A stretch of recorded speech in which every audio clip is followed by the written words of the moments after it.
waiting in the room. Is it have I the right to have the screen shared? No, I think Iyad, you must allow me to share the screen. Yeah, you are allowed, Professor. You can.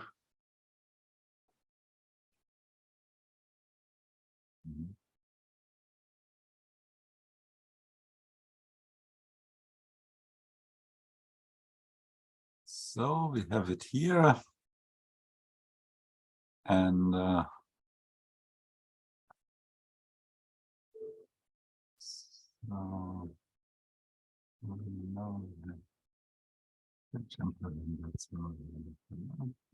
so can everybody see it and hear me well? Yeah, we can hear you very well. Doctor, yeah. So the Jena Center for Reconciliation Studies, I give you in 8 points a short overview about our approach and our work. And in the second time, I will also a bit do more about this 8th point, how to measure reconciliation. So first of all, the institutional structure. I think now we are not hearing you, or it's just me. No, Yes, I'm hearing him less well now. the volume went down.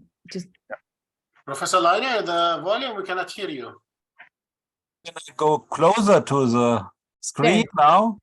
perfect. Now we can hear Now you. we can hear you. Okay. Yeah, great. Sorry for this. I must go closer to the screen. I think it's we have very cold atmosphere here in Germany. It's very cold, and maybe this is also affecting the Zoom, or my computer is not very good. But thank you for telling me. So some dates in the timeline of the JCIS for how it evolved. So we started with summer schools since 2007, and there were international summer schools on a different parts of the world, on regions like Latin America, Sub-Saharan Africa, or Eastern Asia, Soviet Union, and so on. And those summer schools had always the title Societies in Transition, and then came the name of the region, like Balkans and Caucasus, between conflict and reconciliation. This is also mentioned in the article in the Springer book in the beginning, if you remember it. And this was our first start. And the idea of those summer schools was to bring people from different disciplines together and from different regions of the world, and to have practitioners, experienced scholars, and younger scholars. So the idea was to mix them, to have their different point of view and approaches together and discuss them with 10 days time, and to have as well of different disciplines and from different conflicts. So for example, if we worked on Latin America, there was a special focus on countries in the south, like Argentina and Chile, and in Middle America, like El Salvador, Guatemala, for this summer school. We had also people from South Africa and from East Asia with us, who brought in their perspective. So the idea was that, of course, there is no complete similarity, but there are many things nevertheless similar. And there's nevertheless some inspiration to be taken from other contexts around the world, and some surprises that things are very similar in many aspects, also in the different conflicts. So this we wanted also to have. So the JCIS received, first of all, an unofficial recognition ad experimentum to start with. Professor, you disconnected again, right? Can you hear me? you moved away from the computer. Just move towards it. So the sound. So we got first an unofficial recognition, 2013, which makes it next year we have our 10th anniversary. We will celebrate in summer of JCRS, the Jena Center for Reconciliation Studies. And 17, we received an official and even legal status. This was also the start of the first doctorate, Religion, Conflict, Reconciliation. 2018, we founded the Academic Alliance for Reconciliation Studies in the Middle East and North Africa, and a conference here in Jena, and this was very much also thanks to the activities of Dr. Iyad Al-Dajani, who wrote with me together the proposal, and we planned it, and we made it a big event, which is the basis of the Amina, which you know well. And this Amina, we found also a doctoral program, Reconciliation, Conflict, Transformation, and Peace Education, which started in 2020 and was recognized in 2021. And quite recently, we have now also in 2022, the Martin Buber Research Center, built on a grant we received for the edition of a correspondence, as a digital edition of a philosopher who was at the same time also an activist for reconciliation and interreligious dialogue. So if you want to see it, so we have the structure, we have the RCR program. Back. Professor, we cannot hear you anymore. Erasmus grants we are working on, and we have also Or is it me alone? Martin Buber Research Center with conferences, with interreligious dialogue. Is it better now or not? It's not good. So I think maybe I go to the room of Iyad, and we make a short break, and I send him the PowerPoint, and we will do it from his room. Would it be okay? Iyad, I sent you the PowerPoint, and then we do it from your room. No problem, no problem. I thought it was me the problem. So it is you have the problem. Okay, you must can come so to the we office. should have sound. I think this is very important. Okay, then it's your computer. So you can come to my office, and in 1 minute you will continue. Yeah. We have a short break, but I just show you here's a painting. Here you have the unicorn, and there are angels who are hunting the unicorn, and it's with dogs. And those dogs are truth, compassion, justice, and peace. Interesting. Yeah. Now we hear you very well, by the way. What happened? Now it changed, actually. We can hear- Okay, so let me make a last try to continue like this and to talk loud and to talk close to the computer. Maybe it will be okay. Yeah, when you're close to the computer, it's okay. So we have here, so these are the programs which are also with grants and established. So 3 RCR is a trilateral project. This is ended now, but nevertheless, this was a huge grant we had.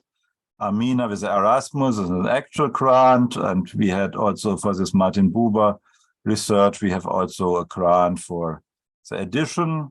And then we have 2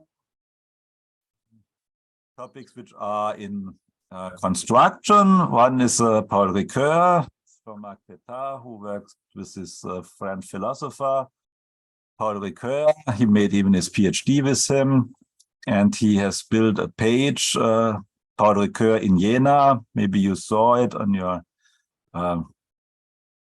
when you checked the center. And here we are something up. And then we are also very lucky to have the whole work on Satayama for Peace. Laura Villanueva has developed since many years already. And we will see whether there will be also another pillar or something being constructed in the near future. Maybe, Laura, you can tell a bit what is behind this work, Yama for Peace. What is its meaning and what it's about?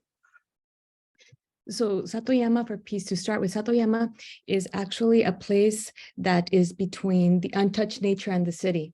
The Satoyama, this rural landscape, is the traditional Japanese landscape, but it is also a place that has rich traditions and culture. And the understanding in this space in Japan, in this rural area, is that you can always succeed from generation to generation, and you can always transform conflicts, and you can always build good relationships if you have your traditions and your culture.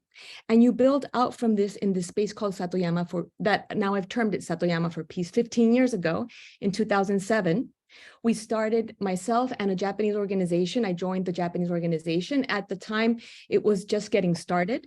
And we decided to think about this place in Japan, a 700-person village, where you would be able to bring people from around the world that were either in conflict or that were in situations of difficulty, in order to come together in the Satoyama and to be able to have a type of meeting where you would have two types of processes happening simultaneously. The first process, which is the personal transformation, so that you can have reconciliation with the self.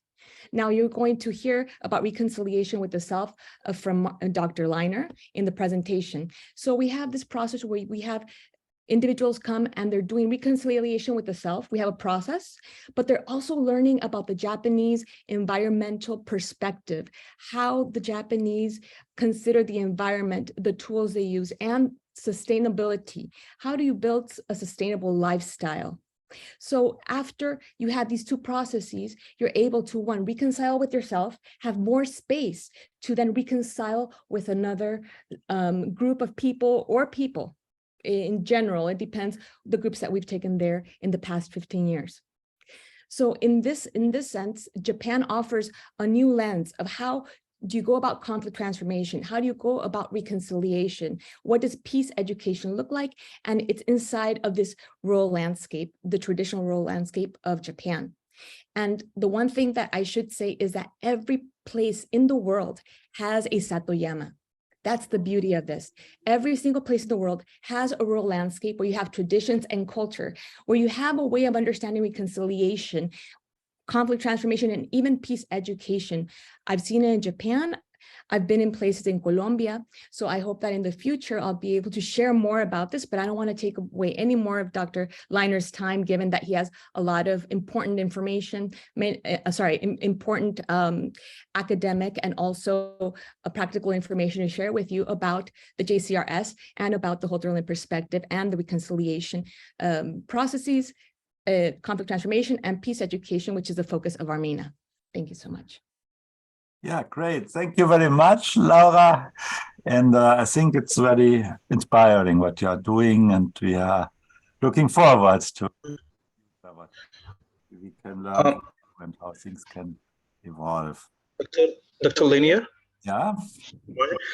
Just a question regarding the point that has been mentioned by Dr. Laura. You mentioned Satoyama as a culture in Japanese culture. I mean, one of the culture, one aspect of the Japanese culture. Do you mean that is it a behavior that is like acquired? I mean, all the Japanese, including the ordinary people, not academia, that's not in the field of academia, know and then could develop the culture of reconciliation, could talk about reconciliation, have the awareness and meta-awareness of reconciliation, or just they acquire it and they learn it in as academic field, I mean, in the universities or school and so on. Thanks a lot. So this is an interesting question. Thank you so much. And I didn't want to go into details so as not to take away Dr. Leiner's time. Please, Dr. Laura and Mr. Abdel-Razak, I would like that Professor Leiner continues his PowerPoint. I'm sorry, but this is not a question answer. It was only an introduction at this point. I'm sorry that Professor Leiner thought that you have a question in regards of JCRS. Or so I'm sorry, I'm sorry, Dr. Laura, for really intervening. No, but Professor Leiner, you can continue your lecture and we can open this discussion afterwards, and write your questions in the chat bot, as we stated before. Any question that you have to ask, you should ask in the chat bot, and then we have 15 minutes questions and answers. that we can debate and discuss, and not in time of this lecture. I hope this is the procedure we started with, and we continue that way. Thank you, everyone. Thank you, Professor Leiner. You can continue the PowerPoint as stated before. Okay, so I did also not know, but I think it's also a good procedure to make the discussion afterwards, and then I'm also interested to hear the answer Laura will present. So don't forget the question and the answer, and I will continue. So next point. Here, the initial observation from us was there is a reconciliation processes are a gap in science.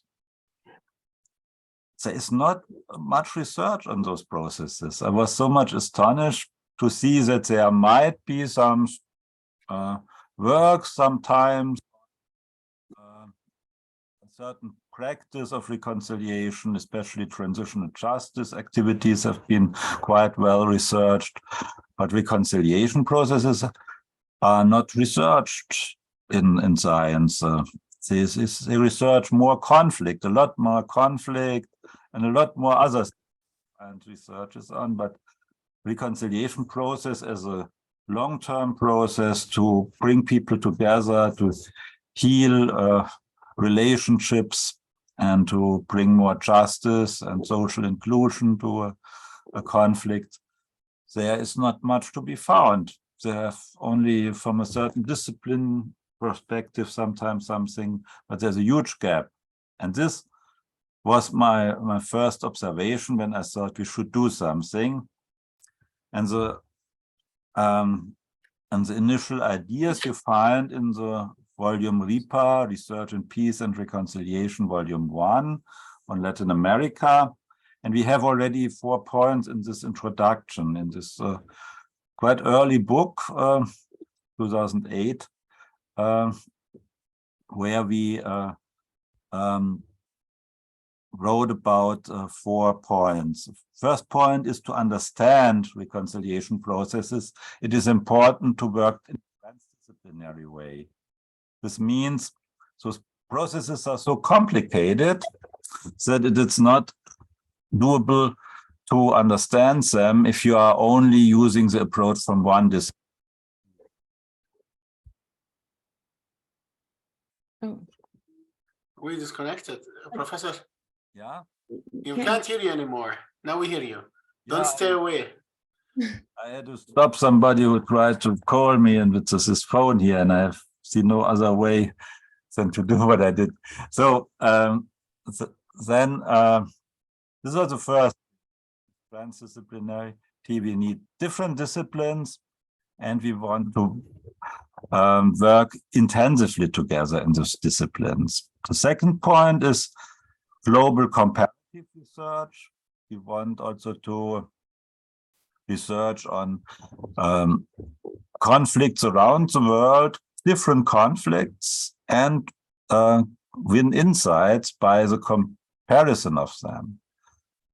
Of course, there are also mono-conflict researches which are important, but the whole field of reconciliation research should build on comparison of different reconciliation processes. Then we get higher insights. So your PhD can be on one conflict. It need not necessarily to be on 2 or 3, but work of reconciliation studies goes ahead if we can compare and draw conclusions from different reconciliation processes from different conflicts. Symbolic meaning of action is also an idea which is important to us. Everything you are doing is not just that you change something in the world, but it can also be understood as a communication. If you're doing something, this tells also to others something. This informs them of something. It's not just you're buying in a supermarket. Milk, but you are informing at the same time the supermarket that there is people who are buying milk and they order milk again. So you are informing something and it's telling something. But this is everything you are doing is like this. If you are somebody wants to meet you and you say, I'm busy, I have no time, which might completely correct, but if you say it in a certain way as well, this could be understood as a kind of communication, like you are not so, and so on. And in conflicts as well, there is a communicative meaning. Even, for example, terrorist attacks are somehow a communication.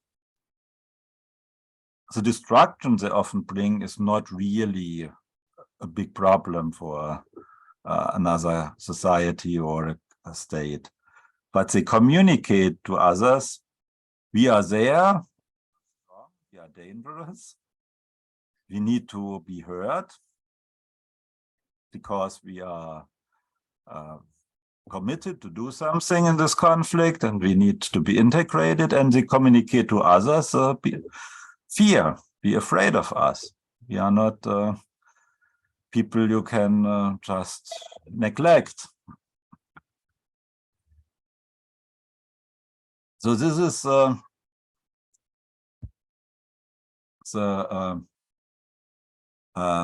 third thing, and the fourth thing is the Hölderlin perspective, which I will also talk about now in a few minutes. So now to go a bit deeper into all these points, reconciliation studies requires a cooperation of many disciplines such as arts, cultural anthropology, diplomacy, economy, history, law, science, psychology, religious studies, sociology, and others. All this can play a role in conflicts and help to foster reconciliation processes.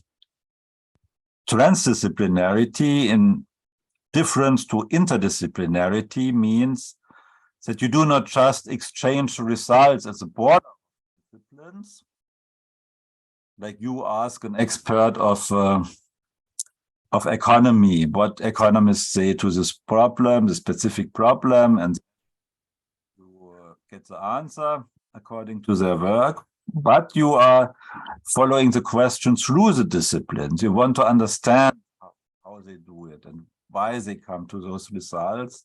And sometimes you might find that their results are somehow a bit limited or based on certain assumptions which you are not necessarily share or which are not so interesting in the end for you.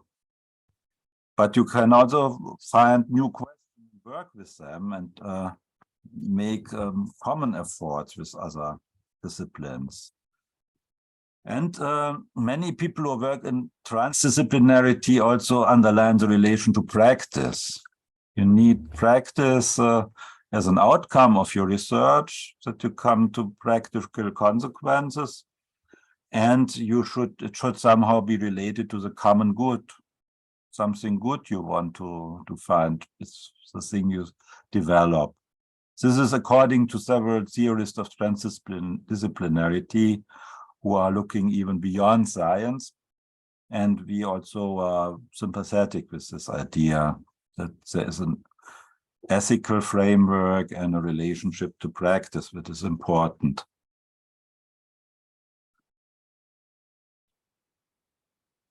So the Hölderlin perspective, this is a painting from Hölderlin. Hölderlin was a philosopher, and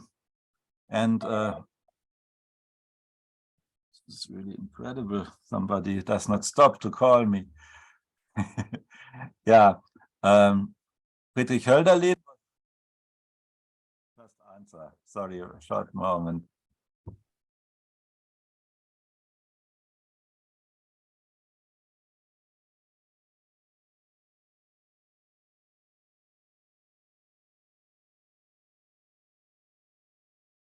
I think is the best process that we can do with Professor Leiner. Let him first give the lecture, and in 45 minutes we will open. After 45 minutes, we'll open a discussion. I think this is best, so we can take more knowledge of Professor Leiner than just disconnecting him while he's speaking. This is for questions and answers. Okay, Professor, you're back? Yeah. Thank you. Yeah, okay. So he wrote in the end of a novel, he wrote Hyperion is the title. It's a novel consisting of letters, all fiction, of somebody who goes to war in Greece, the independence war against Ottoman Empire. And you know, many German people went there and wanted to fight for noble Greece to liberate them against the occupation and oppression by the Ottoman Empire. Also British poets like Lord Byron and others went there. So this is a fictive novel where this man who went there, in the end of all what he do there, that he has another view of all these wars and all these things, and he write, but reconciliation is in the middle of strife, and all things divided find each other again. He has a kind of a vision of peace in the end of this novel. And this idea, what does it mean exactly? So, first of all, perspective was a research perspective. We wanted to pay special attention on reconciliation in the middle of conflict. Not like some scholars said, reconciliation comes in the end. Conflict must be settled first, and there must be peace agreement, and then you make reconciliation.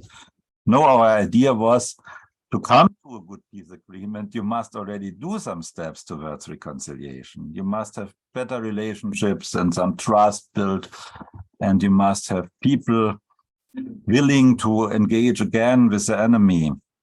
And this was an idea for research first, to identify those people who want reconciliation to happen even in the middle of a conflict, who do not want to have the strife and the struggling the whole time.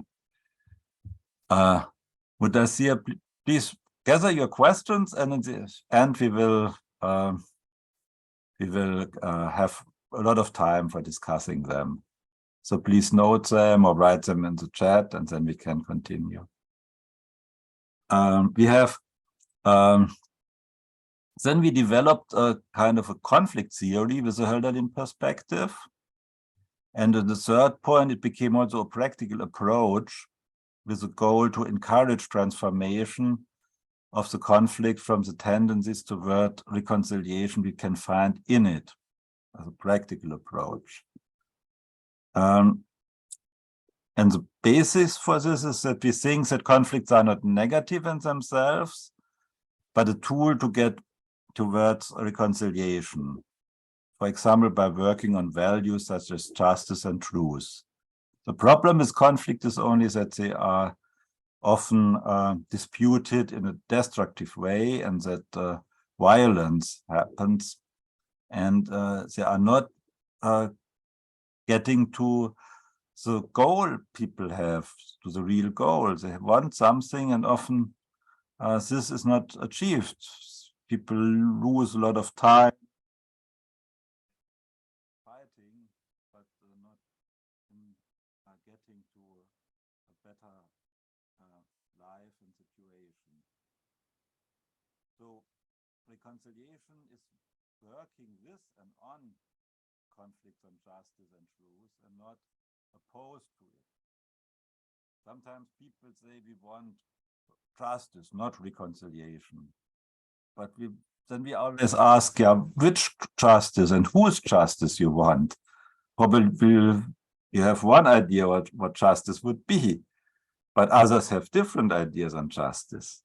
And if we make reconciliation, we give spaces that everybody exposes his ideas on justice, and that we try to find the best together.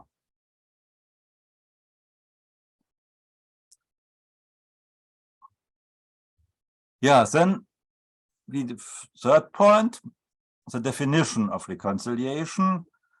Before the conference in Zurich, I worked with the definition for reconciliation as a process and a result of activities to overcome enmity after grave incidents such as wars, genocide, civil wars, dictatorships, and so on. This was quite common, and many people are using this definition of process and result. But since Zurich, I only speak about reconciliation as a process, and more correctly, as an overarching concept for a process of many generations with more than 20 intentional practices and a lot of different interfering effects for a long-term process to succeed really in achieving change, and that things are really becoming better, and really peace, as a reconciled peace, can happen. So some practices of reconciliation, I give you only an idea that there could be political and legal provisions for peace. For example, clarifying of disputed issues on borders, for example. The creation of a common security architecture, so that there is a whole system of collaboration, of early warning.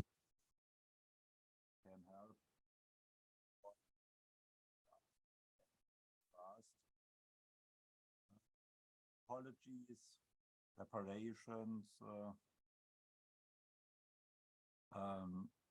maybe forgiveness also, for the cooperation regarding economic, legal, ecological, and international issues, meeting the others, encounters between the populations, cooperation in civil society, encounters on all levels, also government level, but also civil society levels, confrontation with history, like working on getting a common view of the history.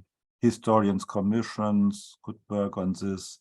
Common school books, all these things could be elaborated. A memory culture on the conflict could be designed together. But also sharing narratives from individuals, which sometimes are not the ones who enter the historians' books, but they are important. They are the lived lives and the narrative of their lives of the people. To humanize the image of the other, to see that they are not the dangerous, evil people as they are often depicted in a war, or modifying the discourse of leaders, media, school books.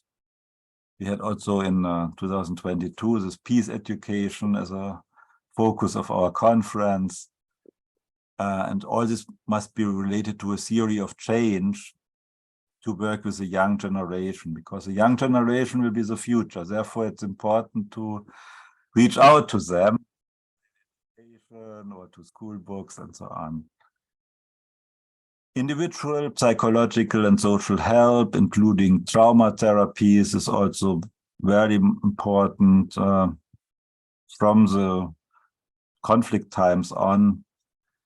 And the elements of transitional justice, such as trials against perpetrators, truth and reconciliation commissions, restorative justice, all these things are important to be part of a process of reconciliation. Often not all of them are realized. Some are implemented, others not. And this gives already a kind of a description matrix, what has been done, to which extent those things have been done or not.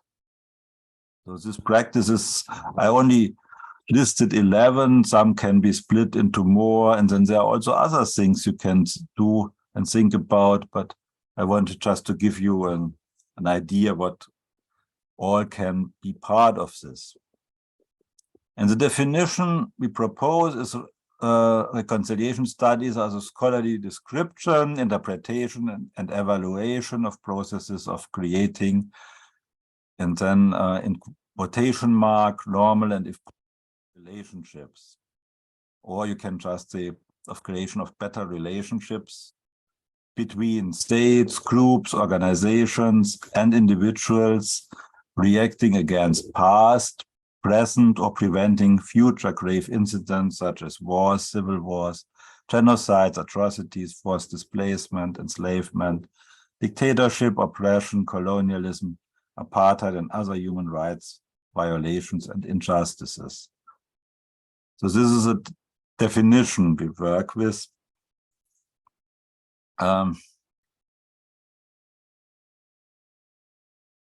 Maybe to explain why is a quotation mark and what means normal relationships. This does not mean something like we declare something as normal or we accept something as normal as it is.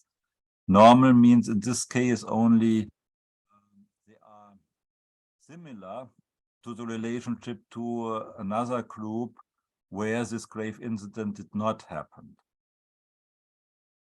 So for example, Germany and France had a war, but Spain and France had not a war.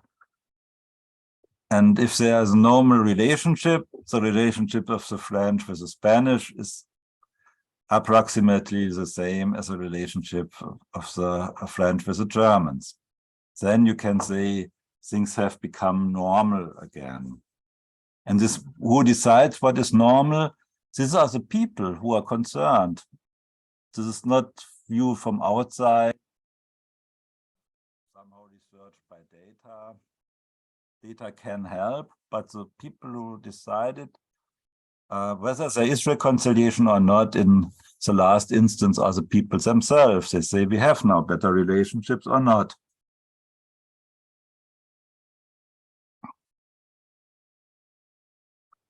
Then there are different dimensions of reconciliation. We should also not forget you reconcile not only with oneself, with yourself, and with others, but also with the own group, with the human environment, with natural environment, with your ultimate values, with transcendence, with God, with religion. And all these dimensions are often complex. Already oneself is complex. You might reconcile with one part of yourself, but the other is protesting. Or with others, you might reconcile some soldiers of the enemy because you find some forgiveness and understanding, but not reconcile with the generals who gave the orders to do something. And another issue is with the now living generations there, who might not think a lot about the injustice inflicted to your people. So a lot of things and dimensions are always interacting in reconciliation. And this makes also the work very high level, important research requiring what exactly is going on and how to do it. Time and space, we have also two researchers here in Jena, Francesco Ferrari, who worked a lot on time aspects of reconciliation, and Luis Peña on space of reconciliation aspects. So this is something we also like to underline, that reconciliation 20 years after the violence is different from one year after. Effects of reconciliation in time. Reconciliation is about changing structural violence, such as poverty.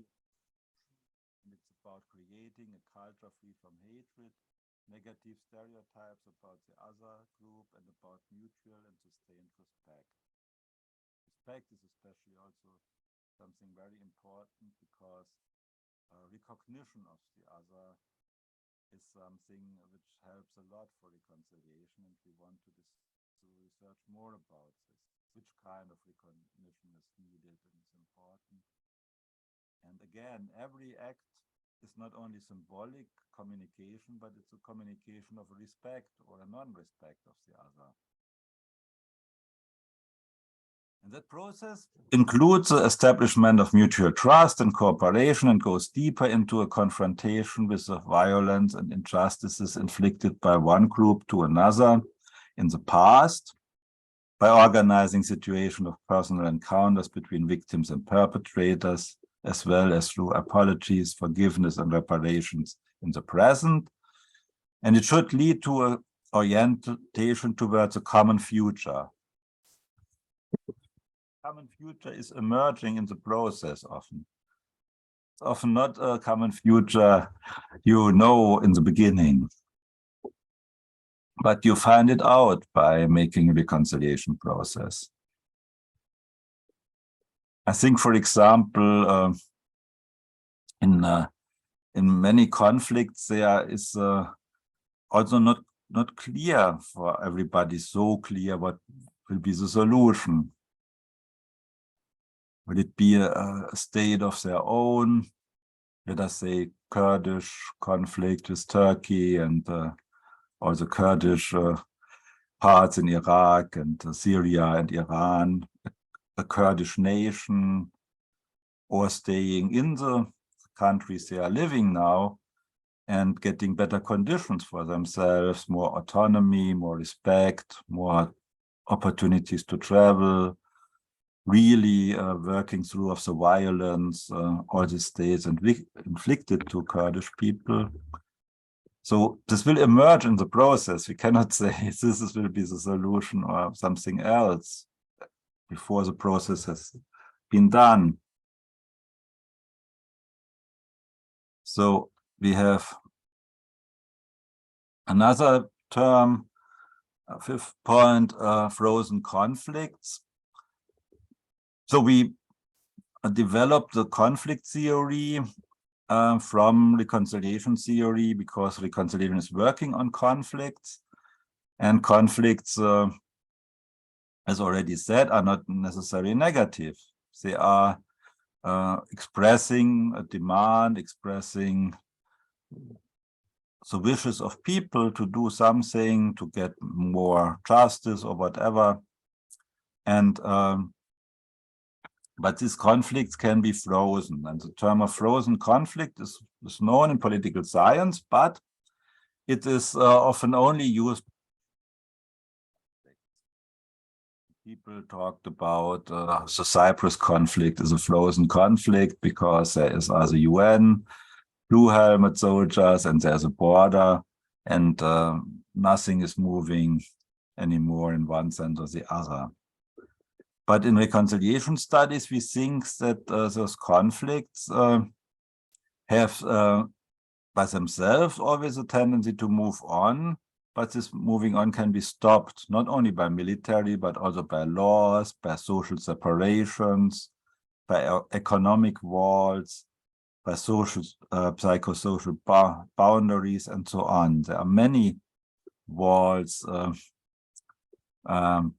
behind the walls which may fall because there can always be another wall, and it's important to bring to create a process which is flowing and leading in a non-violent way to a solution of the issue, and such solutions are found also in history. It's not a thing which never happens. There are conflicts with the people are now feeling that they are settled or they are not anymore a big problem. Just to give one example, there is in the First World War, Italy took a part of the Alps from Austria, and it was and is until now inhabited mostly by German-speaking Austrian people. They call this country South Tyrol, Südtirol, and the Italians call it Alto Adige, and they think that it's more a part of Italy. And there have been a lot of opposition. So some 50 years ago, still this minority were blowing up electricity towers and made quite a lot of violence against objects, opposition, and wanted to separate from it. But nowadays, you find that they have autonomy, they live there, they have a different party system from the rest of Italy, more like the Austrian party system and political parties. And there is no violence anymore. They are both in the European Union. And this seems to have found a kind of solution, this conflict. And yeah, so things can go this way. And why, just for this example, of course, many Italian-speaking people immigrated into this area, and therefore there had to be a common solution. Those who have been in Innsbruck, Andreas Oberbrandacher, he's one of this population. The professor is there. He's speaking German, but he says he is Italian from nationality. So we think conflicts have those tendencies, but they are sometimes frozen. And the thing is that they should not be frozen in a way that they explode even more, but they should be unfrozen in a way that they move into a development towards social learning and social change.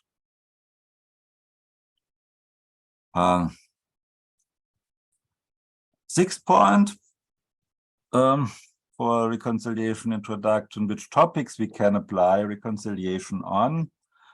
We can apply it on all kinds of conflicts, internal conflicts or inner-state conflicts and interstate conflict between states, inside individuals, between groups, institutions, states. We have sometimes a micro-macro problem. Then we have new fruitful topics found in our works at reconciliation and refugees, where we made also a volume about focusing on the observation that refugees often need a lot of reconciliation. They feel often guilty, having left their family behind and their country, and have conflicts maybe with other refugees, are not much welcomed by the hosting society, and so on. And there's a lot of reconciliation need nobody thinks about this in the hosting countries. Or reconciliation and heritage. There's a lot of heritage conflicts in the world about objects, about architecture, about monuments, about archaeology, what to dig out, what not, and so on. Post-colonial conflicts, environmental conflicts, and so on. We have quite a lot of conflicts to work on. And it can also be that we work on reconciliation processes which are not succeeding. This is also very much teaching, and you can learn a lot about if such a process is not succeeding or has deficits and problems. So this is also important. We not just look towards shining models for everybody, which are completely so far. I cannot tell one where everything was going very well, but there are some which went quite well of those reconciliation processes, and there are others where we were very difficult, or where reconciliation even was somehow misused as a concept. And so we make reconciliation, and it meant just amnesty for military dictatorship, for example.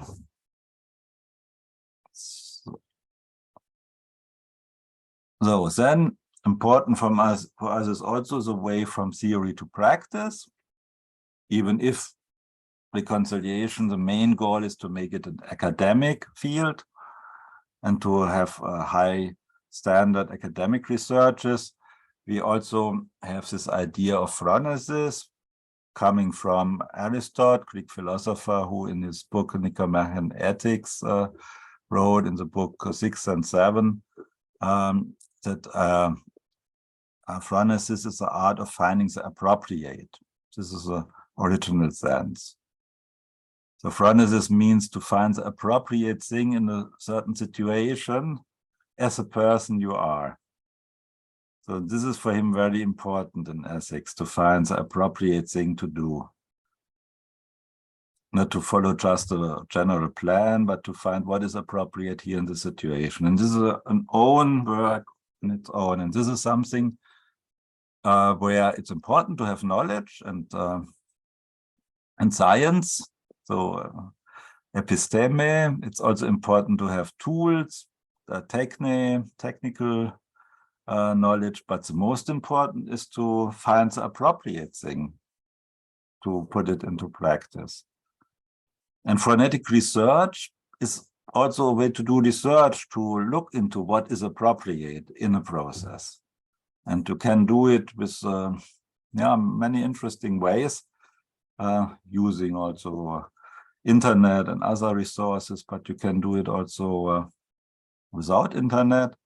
But it's only one possibility to research reconciliation. There are also others. You can describe a failing reconciliation process, not so much to go into this practice, but showing what happened historically, that there have been spoilers and interest and power relationship which did not make it happen, and there were the environment of other countries were also hostile to the whole process, and so on and so on.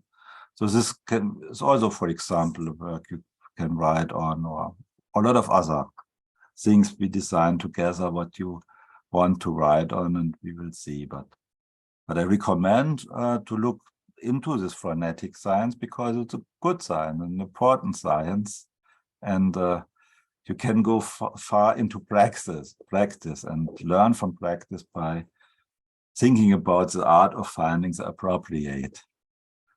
I look a bit to Dr. Yad, who learned us a lot on this art of finding the appropriate, and who developed a very innovative way this phonetic science. So maybe later also some words on this.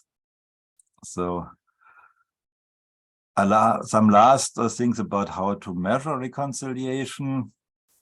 So it's a bit, this was another presentation, but I think I can a bit give you some glimpse on how to measure here. I tell also a bit the things of gap and science. And then when you ask yourself how to measure reconciliation, you could consider reconciliation as a kind of ideal status, an ideal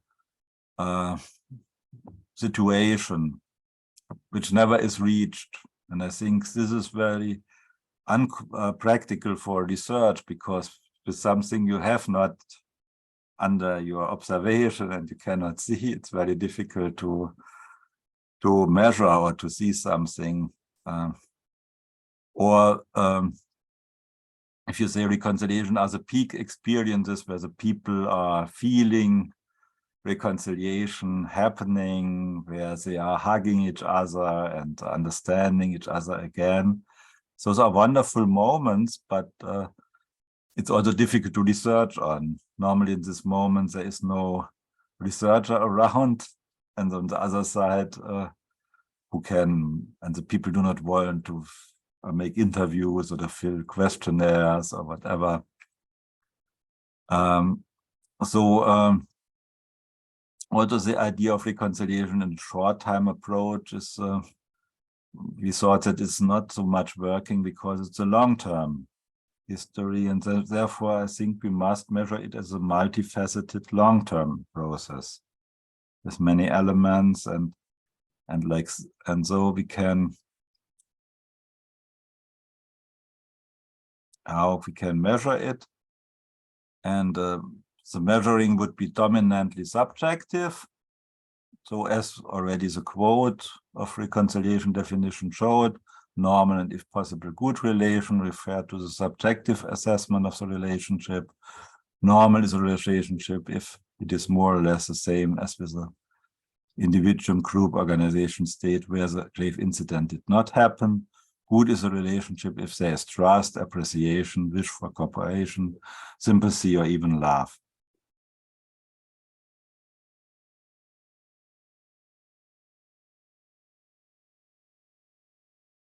Yeah, we can use it in a way, we can make some scales like a 7-point Likert scale or whatever to measure it. And then we can, a bit like a check, also use some objective means which are generally observable, such, for example, invitation in the house of the other group, or we can ask experts to assess facts, or we can even go, which gives a lot of very good data into internet resources, how people are reacting and interacting from the different groups in social media, whether they are building friendships, whether they are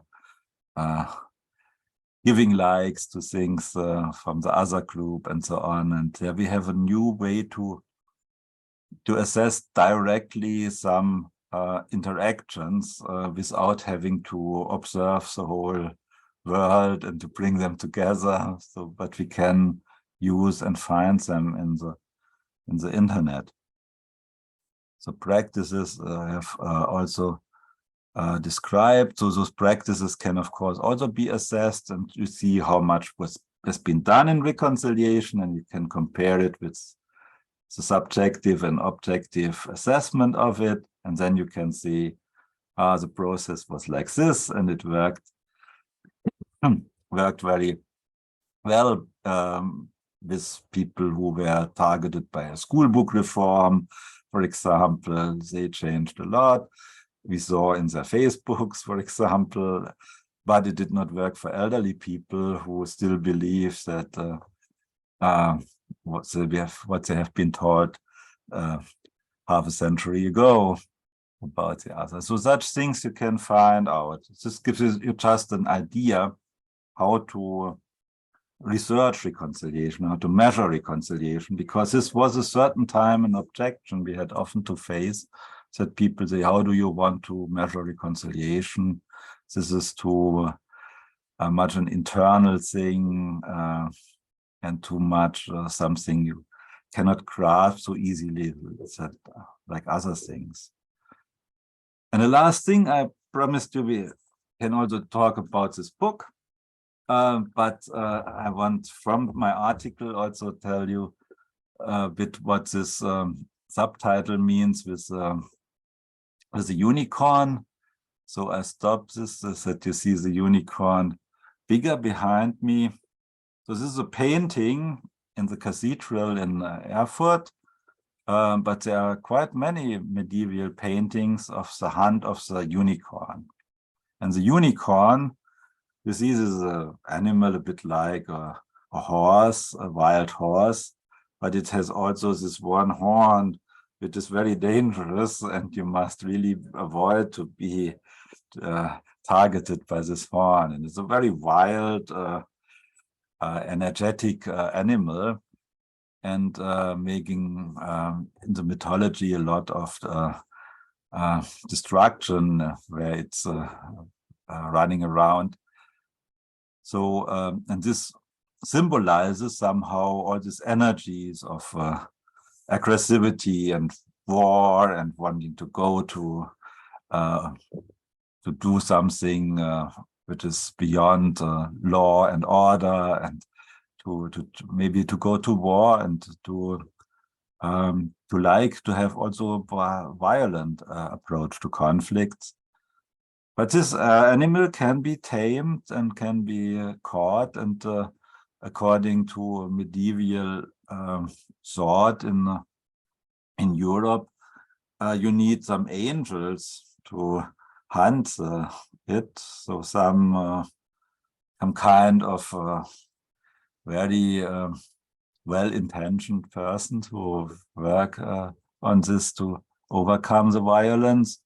And they hunt it also with the 4 dogs, which are truth, compassion, justice and peace. So you need also a bit peace already, which you can have in your way of acting. You need justice, talk about justice, about truth, and you need to work on compassion, on empathy with everybody, and then the unicorn gets quiet, and it gets quiet especially when it comes to a holy virgin. This was Christian thought in medieval times, and so there is also a place you need where it's really welcomed. So this I wanted to show you, and now I propose to have a short break, and then I'm there for your questions. Is it okay? 5-minute break? Yeah, I think we have, how long you would like the break, Professor? 15 minutes? Or 2 short minutes? break. Short break. Short break. Let So us see 3 minutes, and in 5 really we start again. Okay, so in 5 minutes. Thank you, everyone, and we will come back and convene in 5 minutes. Thank you.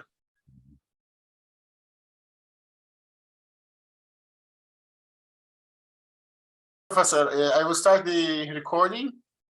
Please raise your hand for questions so we can keep that everyone asked. And if you ask a question and then you want to ask more questions, just wait until everyone has no questions, and then you can raise up the question. And not having more than one question at a time and 5 questions together is not going to happen. There's other people in the session. So we would like that the other people that are in to have also a chance to participate in the question and answer discussion procedure. Okay, so now, Professor Leiner, if you have anything that you would like to add. Yeah, thank you very much. Maybe Abdelrazak can start with his question to Laura, just briefly, if you want, Laura, to answer, so that we have. If I understood correctly, let me know if I'm wrong. You wanted to know specifically if it was where the knowledge was coming from or the way of doing things. Was that correct? It was from the an academic or from the space where we were gathering? Was that the question? Yeah, exactly. So, you got it right. I think my answer will be interesting to all of you. I'll take about 2 minutes because it'll also be interesting as you're thinking of yourself as researchers and practitioners. So in itself, the method itself and the process has come together between the villagers in the village, my Japanese colleagues, and myself. I am the only foreigner in that space. We've been together for 15 years. In the village, there's 700 villagers. So all the knowledge to build the process has mainly come out of that space. Now, I'm being part of that space. By the time in 2007 I reached that space, I already have a master's in conflict analysis and resolution. I've already worked in different places in the world, and I've dealt with different conflicts. So I have knowledge that I'm bringing in. I'm not coming in and with nothing to contribute. That's my contribution. So coming then together, we're all sharing our knowledge, the villagers' knowledge, my other Japanese colleagues that come from different parts of Japan, and myself. And with this, we started to build. So now let me tell you what's really interesting for all of you, and please pay attention because it might help you to think through how you're going to go about your future in terms of your research and your future work. So in 2007, we start this together in this small village. Now in 2007, we're just doing our work without engaging with the outside, meaning we're just in this village and we're building that together. Okay, we're bringing groups that are in conflict, etc. So we're using the Satoyama, we're using the Japanese traditional rural landscape, and we're using traditions and culture as tools. We're actually shifting them to become tools that we can then use to build the process. Now, so this is 2007, we're using the Satoyama. In 2010, something that's completely separated from us, that we didn't even know until after. I think I found it in 2011. And that was just actually by searching through a search I did.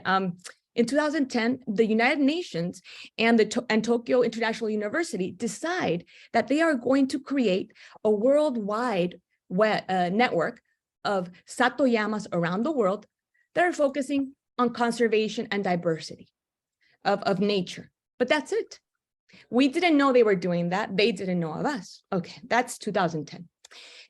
By 2012, 7, 8, 9, 10, 11, 12, 6 years we've been doing this now, I start to write. Satoyama for Peace and Satoyama for Peace as a practical peace building model, what emerged from what we were doing. I was writing what we were doing. So in 2012, I'm invited to the Sorbonne to present the model. And I present Satoyama for Peace in 2012. But as practitioners, we keep working because we're not interested in publishing or speaking yet. We're really in the work and we're there for the people. So 2012, now in 2013, something separate from us, there's a Japanese scholar that publishes an article that says, the Satoyama is connected to peace. I didn't even know about that publication. I'll tell you when I found out. Then in 2014, there's another publication. And in this publication, there's an author that says, and in the future, there will be the Satoyama the Satoyama used for peace building. They didn't know of us, but they were writing about what they would hope after 2014 would happen. So I'm reading this in 2016. I'm thinking, oh my gosh, they don't know about us. But imagine people like you that were thinking about these subjects, about peace building, about reconciliation, because we do reconciliation processes, we're writing about what could come because of what exists. So then, 2007 to 2016, by 2014, I come back to academia and I'm writing the PhD on parts of what we've done in this space. I published that in 2020. That research. I went positioning myself from being the peace building practitioner to being the researcher and then publishing. So that's my journey, but that's the journey of all of you, except that everybody has a journey that is really in different spaces. You start as a researcher, you start as a practitioner, but at the end of the day, the point is to be able to bring knowledge forth, to bring processes forth. And in a way, I think that my Japanese colleagues would agree, in order, hopefully, that every individual has the ability to improve their lives, to have a better quality of life, and to gain some inner peace, and hopefully to be able to coexist in their space. And I will end by saying that what's really astounding to me is that the 5 of the 6 dimensions of reconciliation that Dr. Leiner speaks about, 5 of them, the first 5, not the last one. The last one is transcendence with God. But the first 5, we work. I always say reconciliation with the self, because if I start to speak about the Satoyama, I would have to do a presentation. But we do those 5 dimensions. Why? Because part of the reconciliation is with the natural environment. So that interdependence, you become aware of that interdependence and you become the interdependence. And when you do, your actions in the world are different. That means that your relationships, your community, your spaces will have an impact through your experience. So that's all I have to share. I hope it hasn't been too long, but I hope I've answered your question. Thank you so much. Thank you.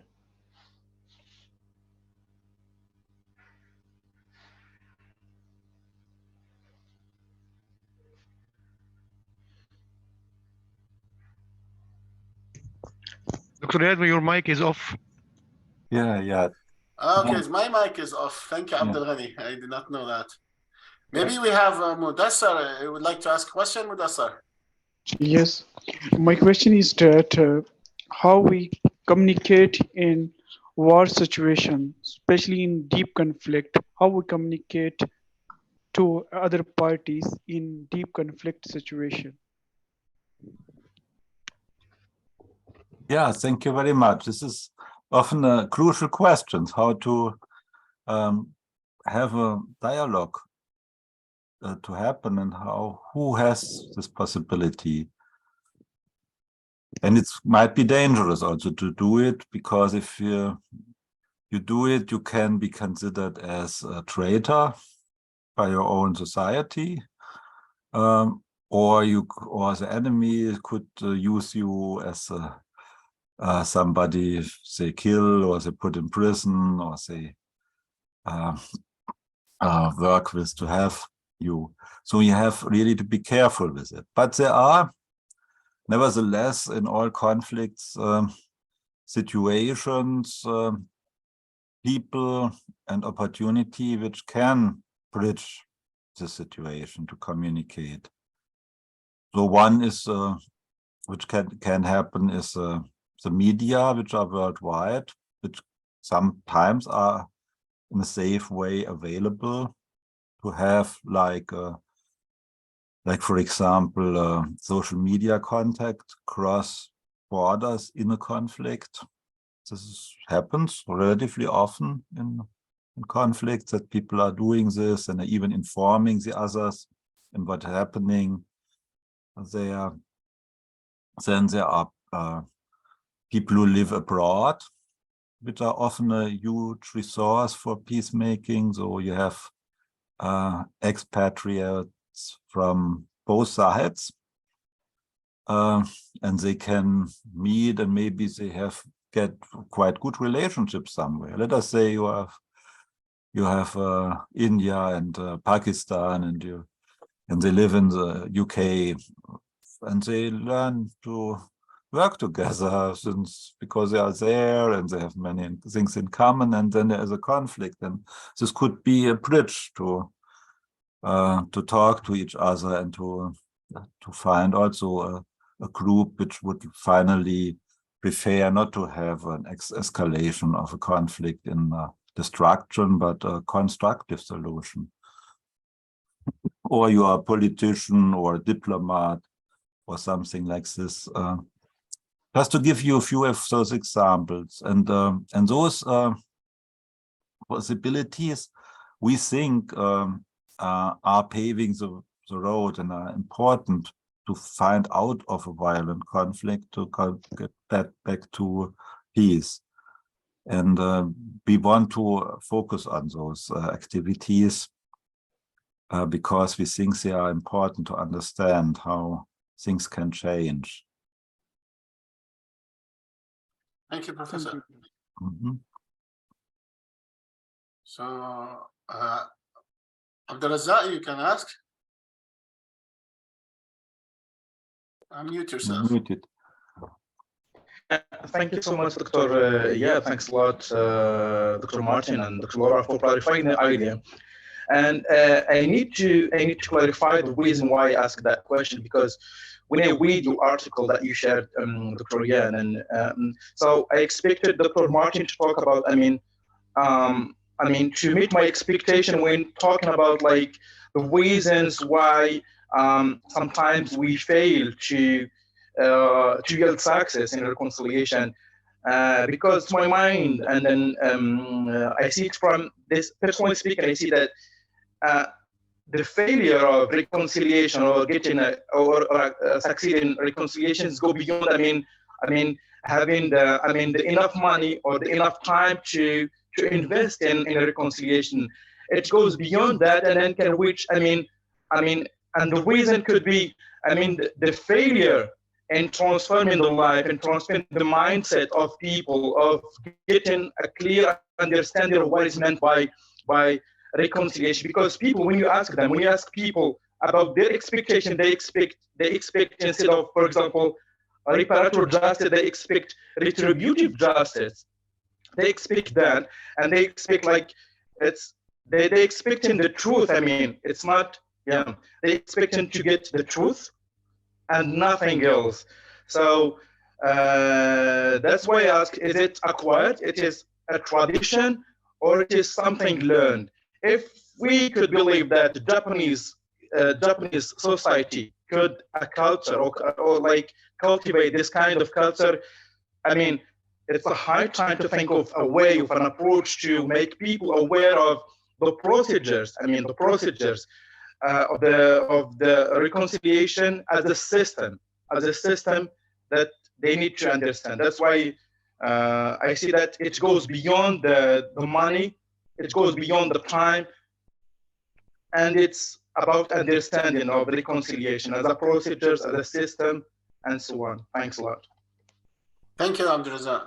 Professor Leiner, would you like to also comment, and maybe Laura as well, on Abdulrazak's comment about reconciliation, that people are frustrated on reconciliation and it is a long process and some people don't believe in it, and if you ask them what is reconciliation, they say there's no reconciliation, I need justice. If you talk what is reconciliation, everyone will tell you the word that it gets out, justice. Reconciliation does not bring justice. So maybe Professor Leiner, you can answer. Yeah, I want to answer about it. I think it's easier to go for justice because justice is often a kind of like reaffirming one's own group, one's own interests, one's own importance, also one's own rights, which are legitimate. But the thing is, the really courageous point to overcome enmity is because the justice one group is claiming often is not accepted by the other group. This will normally not happen. That we did not think about it. Of course, we took your land, we gave it back. We are sorry. Yeah, we did wrong to you. We exploited you and let you work. We pay you compensation, and so this will not happen so easily. So we have to think after you have formulated what you are claiming as justice in a way which is phronetic, which is appropriate to move on and to get results and to get positive evolution. And I think those people who are just talking about justice, they can end up in a war and violence again, which might in the end create a situation where there's even less justice than before. And this is a certain danger.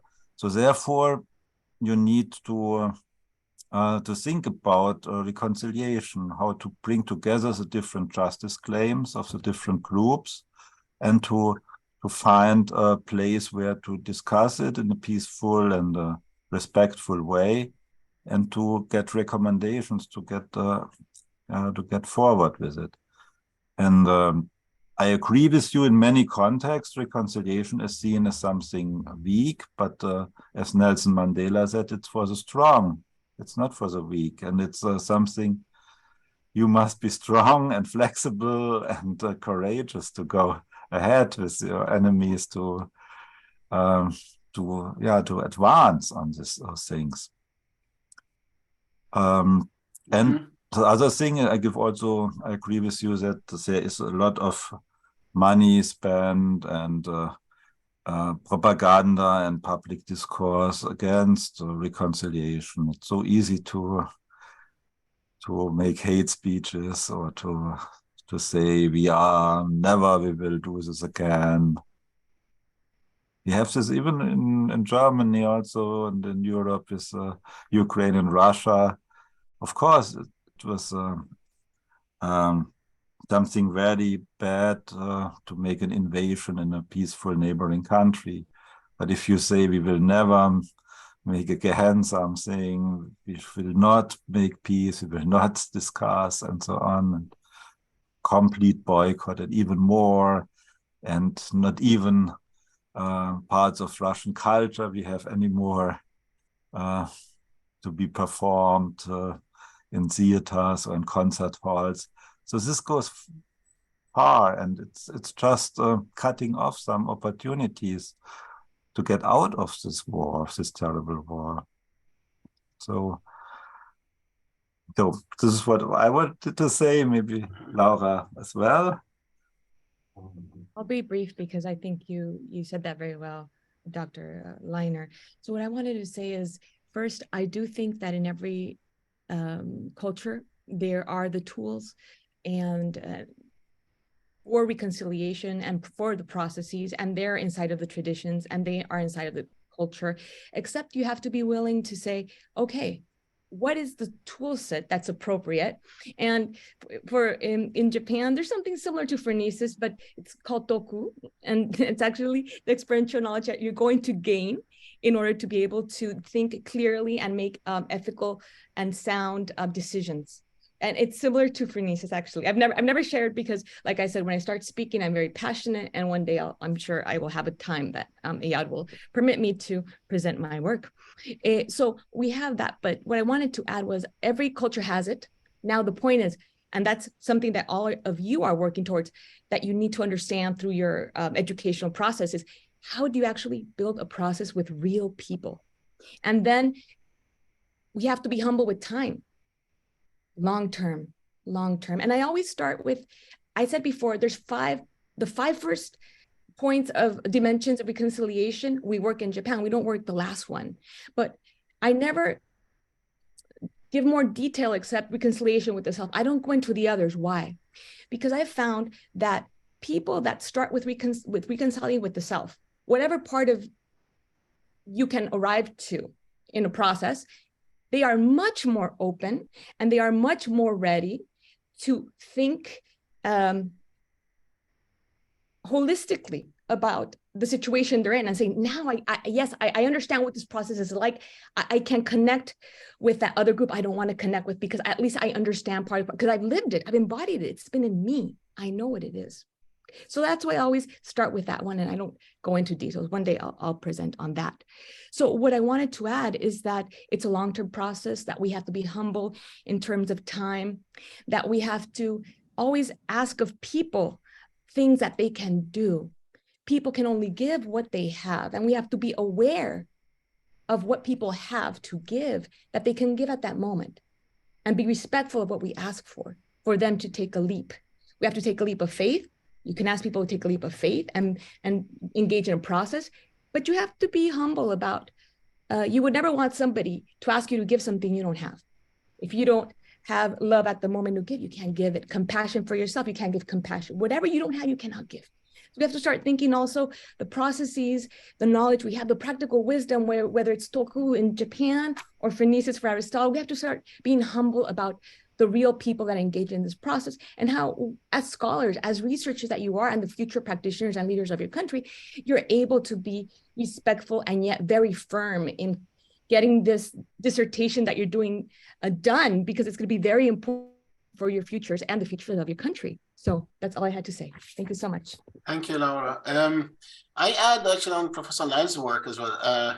Common future, as he said it in his lecture, a common future is not something that you know when you are doing reconciliation. So it's something that you build. So you build a common future with your enemy. And this is part of reconciliation, to think of your enemy and transform your enemy into a friend, which is very hard. And it's not something easy. So a lot of people are mistaken when they say reconciliation, I want justice. Justice is just, or it might be killing your enemy is justice. Maybe that people go to war because of justice. They want justice, they go to war. And this is another aspect that we have to understand. Reconciliation is transforming justice for a common future for both the enemy and you. So you're like asking, I will live with my enemy and develop him as a friend. And this is one of the hardest, like in philosophy, it's one of the hardest thing is, I forgot the quote, I don't know if Professor knows it, about transforming your enemy to a friend is one of the hardest quotes I know. So it's not easy task, as Mandela said, it's for the courage, for the brave. And this is one aspect people have to look at it. It's not people who do reconciliation are weak. Instead, they are very strong. You know, at the Sikh, when we met him in London, he told me something I share with you, that a diamond does not come out of coal when it's heated very hard inside earth. So diamond is something very nice, very precious. And you can get into it after you remove all that dust that is, and this is what is reconciliation in the middle of conflict is you have all this coil and you have to heat it so much to really get into the diamond in it, into the core diamond of it. So this is actually, I took from our Sikh friend. He's the head of the Hindu we met, me and Professor Leiner in London. So maybe you like comment, Professor, on this actually, yes. About common future with your enemy. Yeah, we are guided by an emerging future, not by a preconceived future normally. And this is, I think, something which is not so much common. Common politicians have some master plan and they want to pressure people to enter into this plan. And if they do not this, we may make a plan B. But it's, of course, we want reconciliation and reconciled peace, but we will not say it is necessarily, let us say, that Cyprus will be one country, or that Cyprus will be part of Greece in the south and to Turkey in the north, or things like this. We have to listen, to talk, and to see what will be the solution. It's a very hard process. You can do a whole PhD on agreements that took place for peace and reconciliation, and it failed. And it's not an easy task with the UN, European Union. There's many agreements like that that worked on reconciliation, and it did not work. No, but here's the issue: like in the Irish problem and reconciliation, I went to North Ireland and I asked the professors. Nobody wants to go back to conflict. The North Irish people hate the South. The South is with Britain, and North Ireland is alone now, but they hate each other so much, and they are willing to kill each other and go into war again. But here is the condition. They don't want the common future to be destroyed, because it's good for both of them. For their future. This is part of reconciliation process. So as Professor Leiner said, it's a process. So you cannot say, I'm going to get to reconciliation. I'm reconciling. This is very problematic because you are not there yet. It takes hard work. I talked to a person from Gaza, a professor from Gaza, who said that I think Wael knows, of course, he's his professor as well, that reconciliation with oneself is one of the hardest esteemed degree a person can get to. So you see those religious leaders that how do they become leaders within themselves first? Because before they becoming leaders of others.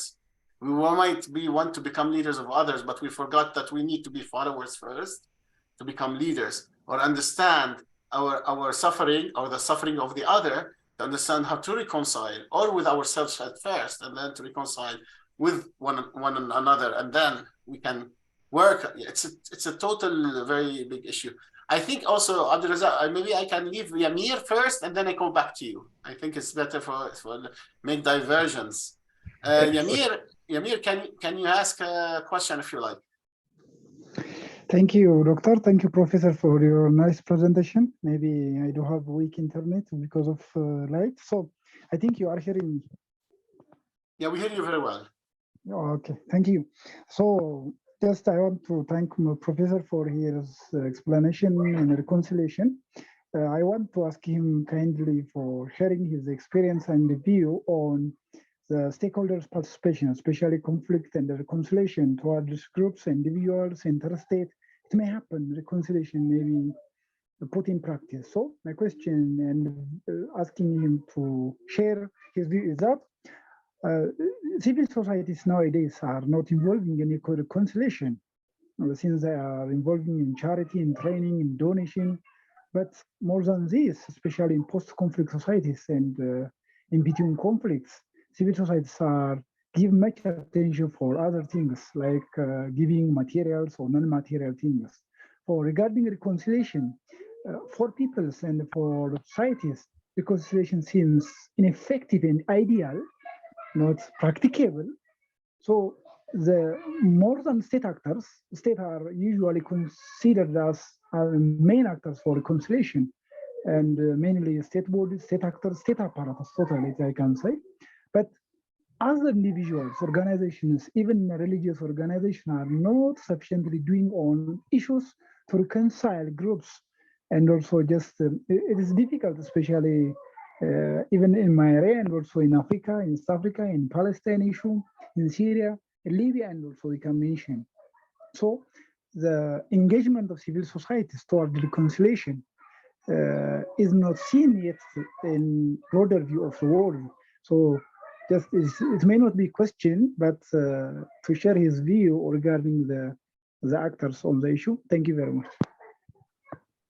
Thank you so much, Yamir.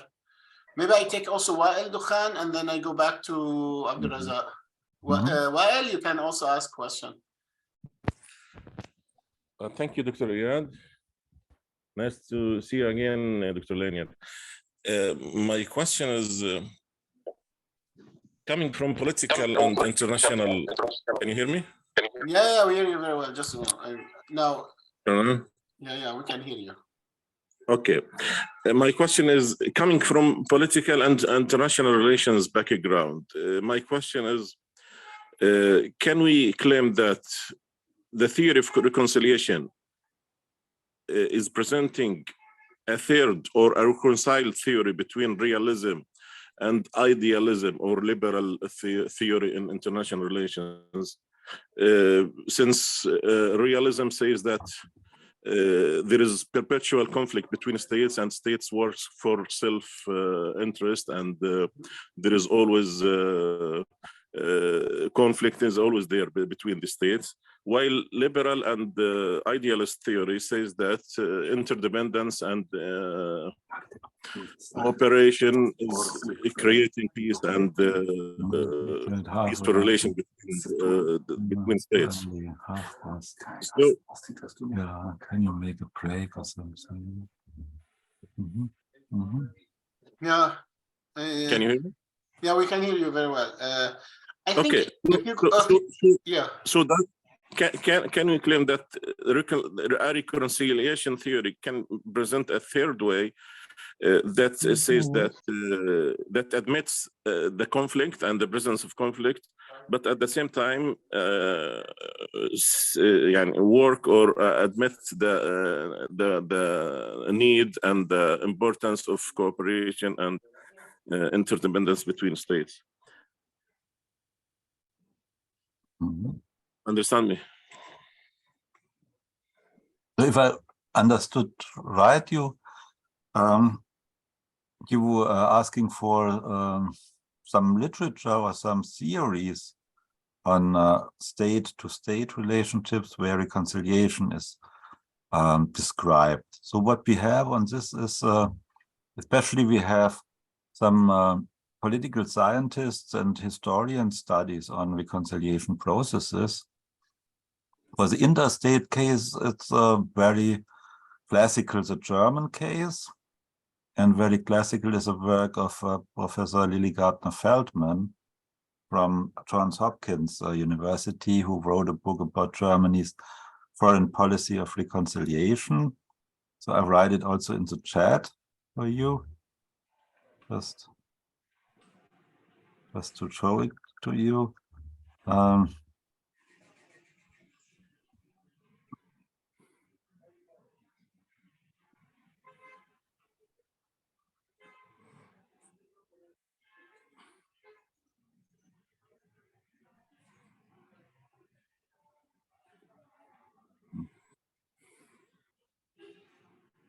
And so this is a kind of classical book.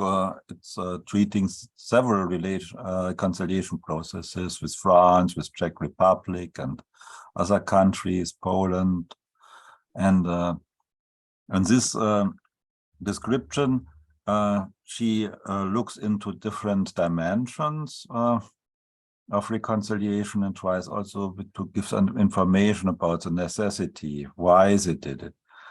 And it was at this time, it was for Germany quite clear. Germany had started the Second World War and was somehow marginalized in international politics. They were not member of the UN. They were they were accused, and rightly accused, that they had made this war and a lot of massacres and killed so many people, and they lost this war. So they had to find a way into the international community again. And for the other countries, there were sometimes different interests, and one interest was to build a European Union, to build a cooperative structure in Europe, and to create conditions that not a war will break out again.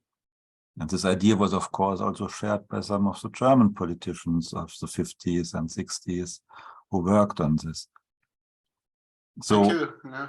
So by studying such cases, in this case, it was very much underlining the European Union aspect in the work of Lily Gardner-Feldman.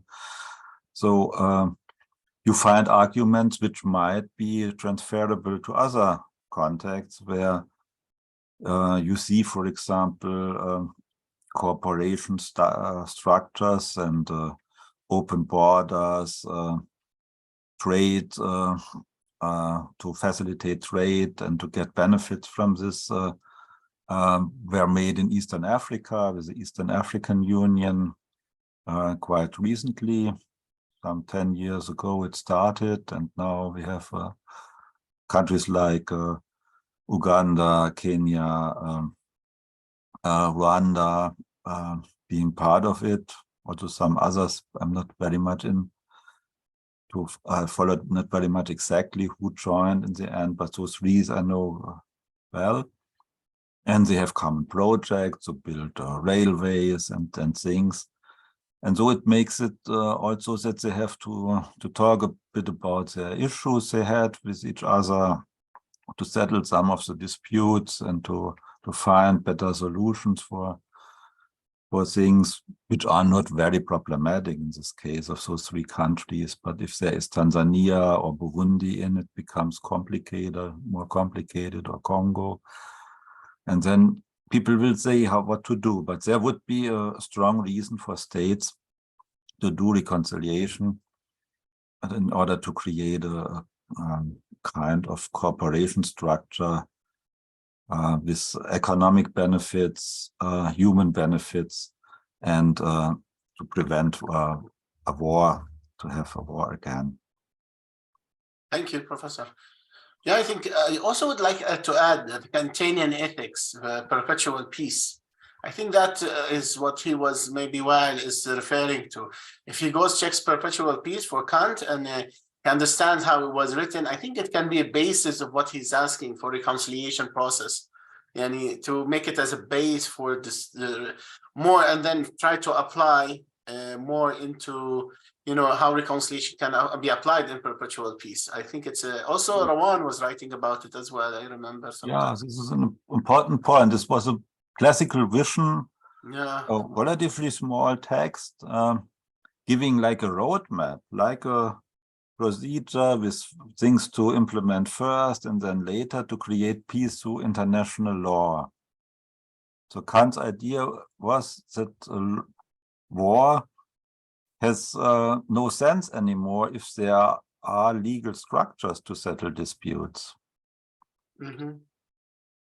If there is really, this is something he did not go so far to tell it, but if there would be really an international court, maybe for a region of the world or even worldwide to settle such things, then this court would be trusted and make it well. So why making wars? Individuals also are not anymore fighting with their guns to get their rights if they have a dispute with their neighbor. Apart of some countries where it's still like this, but in civilized areas they don't do this normally. And so states should also become civilized because there is international law. This was the Kant's central idea. And this leads also to a kind of a federation of nations and a lot of very visionary ideas he had, which have been implemented in the 20th century more, but not completely yet. Mm-hmm. But I recommend this book to read. It's really a classic of peace. And you write, is it the same book you wrote, or it's another one? From Kant is the book about perpetual peace. Yeah, but the one you later wrote was about Lily Gardner. So maybe Lily you can Gardner write is also classic. Germany's Foreign Policy of Reconciliation is also a kind of classical book to study these German cases. Yeah, I was asking if you know a book about Kant, perpetual peace, maybe you can share it with us on the chat as well. So they don't go around looking for other books for Kant. Yeah, it's Immanuel Kant. Perpetual peace and it's I think the English is often too perpetual. Yeah. Peace is often the title, the English title. The German is Zum ewigen Frieden.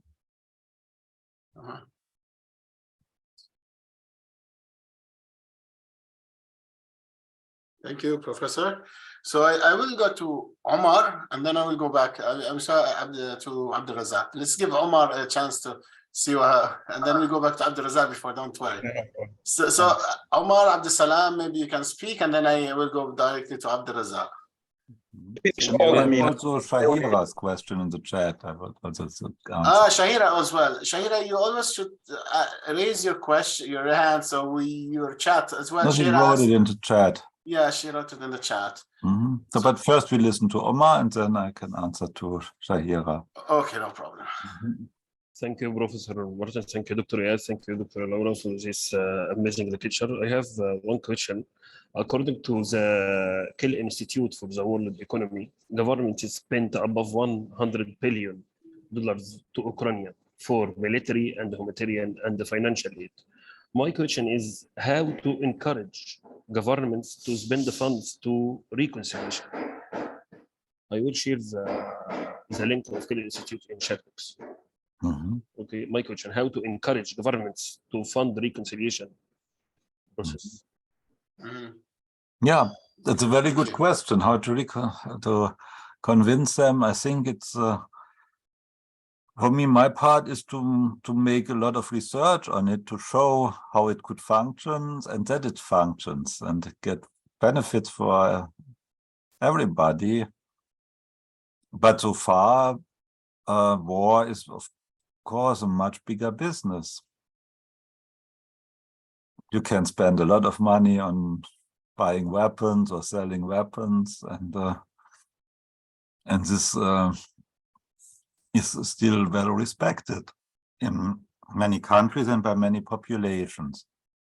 If we go a bit back in time, after the Second World War, there were more intellectuals who said we have really to stop these wars. We have these atomic bombs, and one day we will blow up the world. And people like Albert Einstein and many others talked in this way that we must find a way that war is banned, is completely banned.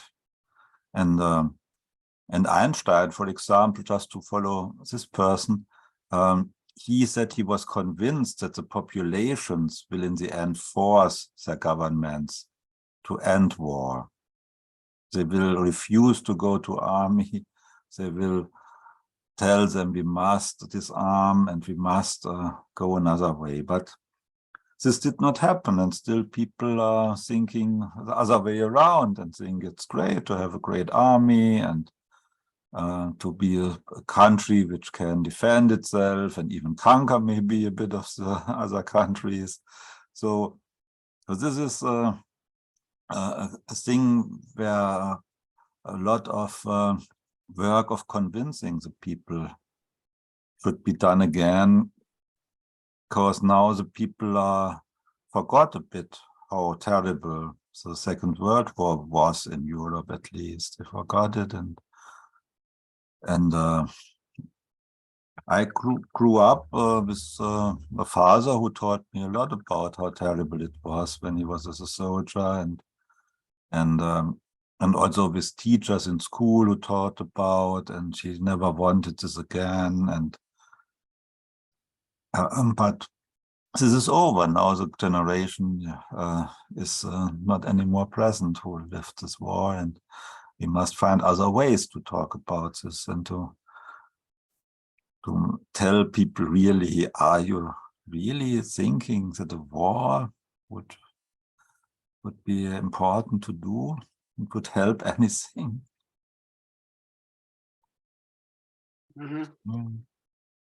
Thank you, Professor. Yeah, it's a challenge. It's a very big challenge to convince the world that to go towards reconciliation. Like, let's say, can you convince Putin that to reconcile with Ukraine on the land that he is fighting for? And it's really not as easy as it seems. If you can convince the Russians to do such a thing, it's a good. How can we use reconciliation process to convince government to pay more money for reconciliation processes than just to pay for military and weapons that are really just to kill people? I think it's like when people can understand, as Professor Leiner said, is like when the majority of people can understand that wars are not, it's only an end, and what an end you want to gain. So for Putin, he wants to take the land, for example, and he doesn't want to share it with the Ukrainians or share it with people who do not like Russia, for example. It's very complicated. The reconciliation is, as we said, it's not something easy that people think, oh, I want to reconcile. You don't. The thing I like about, I'm Palestinian from origin, so Palestinians don't want to reconcile with Israel, and they think reconciliation with Israel is very easy, an easy task to be done, and that they will do it, and they don't want to do it, as if also Israel is ready to reconcile with them. So this is, they also do not understand as well, and that reconciliation is not something easy that you can do with your friend. It is really done with your enemy. So I do not do reconciliation with my friend. Your friends, you're just making up. Maybe you had a fight with him, your friend, and then you're making up with him, But the reconciliation is with your enemy, a real true enemy that you will not talk to him or interact with him or do anything with. He is an enemy, and you want to understand, how can I be a friend or transform my enemy into a friend? This is one of the hardest thing to do, and also this part of the question that you raised, Omar, that how can I make those people who support this, that show that making people war is not going to transform them into a friend, or conquering them is not going to be a friend. Occupation is not going to make Palestinian a friend of Israelis. And this is also, Israelis have to understand, for example, in my point of view, that, and also Palestinians have to understand that Israelis are not their friend. So they don't just make up with Israelis. And the reconciliation is with your enemy. And the reason you do it is for common future. So that is built between us. And I will get the best as you are getting the best. And that's what makes it transform. Is like you have a perpetrator and the victim, and they have both goals. But what don't we have equal goals and equal like way of being there, common future, that my kids will have the same common future as yours. So this is part of what I would suggest, maybe. Well, it's very difficult still. I think this is a good also PhD thesis that someone can write about, convincing strong allies who are the G7, how to improve reconciliation in the world. I think this is an excellent idea, so people can understand better than having war, like supporting Ukraine with all those weapons to kill, to fight Putin, or convince Putin, the Russians, that's not a good idea just to go in with your tanks and conquer. They are liberating. In the eyes of the Russian, they are liberating and not just conquering, like in the eyes of Ukrainian, they are conquering, in the eyes of, they are liberating. So this is also a dilemma. So that's where reconciliation happens. When you have people that are stuck, like Professor Leiner said, like in the middle of conflict, there is frozen conflict, or as Bartal said, this conflict that does not continue as stops continuing, or the progress of conflict, the process of conflict. This happens to many of others. So Abdulrazak, you can ask your question. We're going to move to Abdulrazak. Actually, I want to add something, because if I may, I really appreciate your question, and I reflected a bit on it. I'm going to answer it from a different, I'm going to add another perspective to what Martin and Iyad said. And I think, or just drill down into it.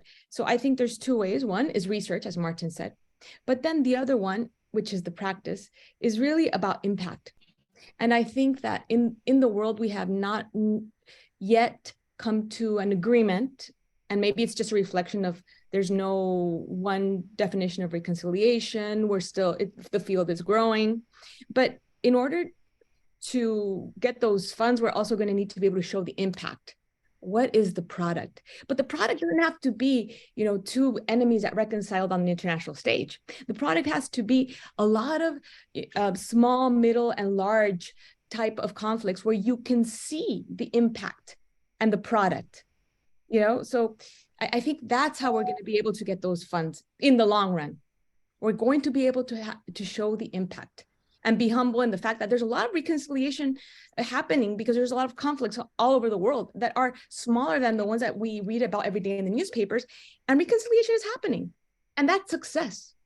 So we have to start thinking of how, as being colleagues and being in this space of reconciliation studies, how do we go about together to demonstrate the impact, which will bring us the funds in order to do the work? But I think it's an excellent question, and one that we'll need to all reflect together at some point. Thank you so much, Omar.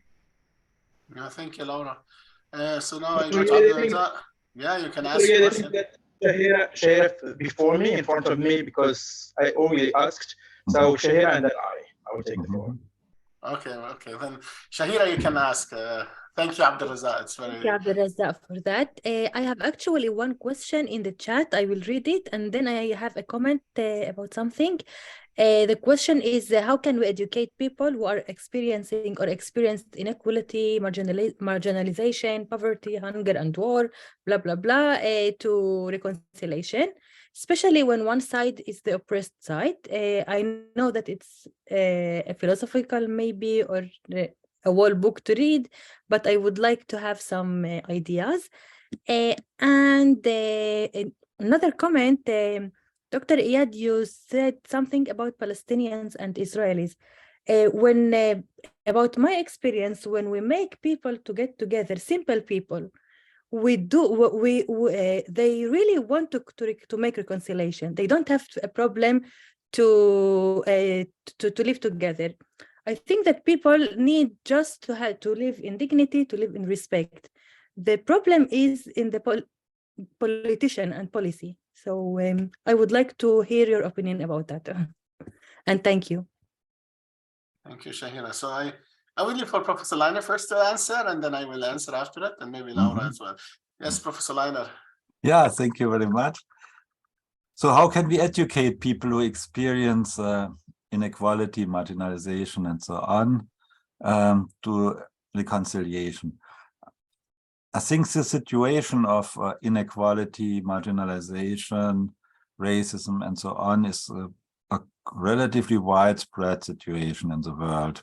If we see this, there are everywhere people and groups who are not treated equally, and but what are the chances for those groups, and what will be the best way to get something changed for them? One of the answers remarkable people brought up was reconciliation.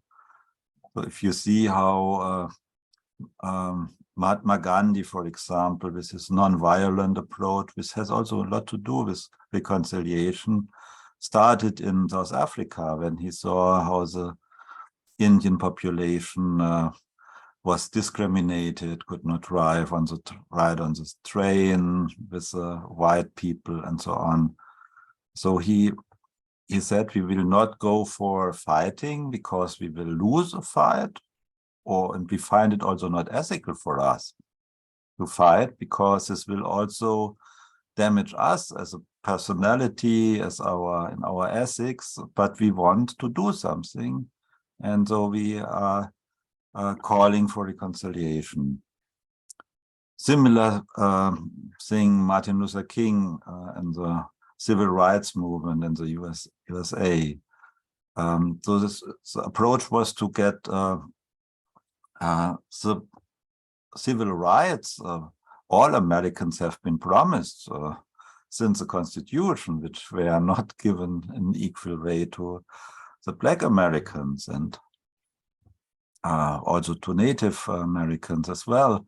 But they joined later a bit to fight together and to be together. So there is a lot of good examples of people who suffered from this inequality, who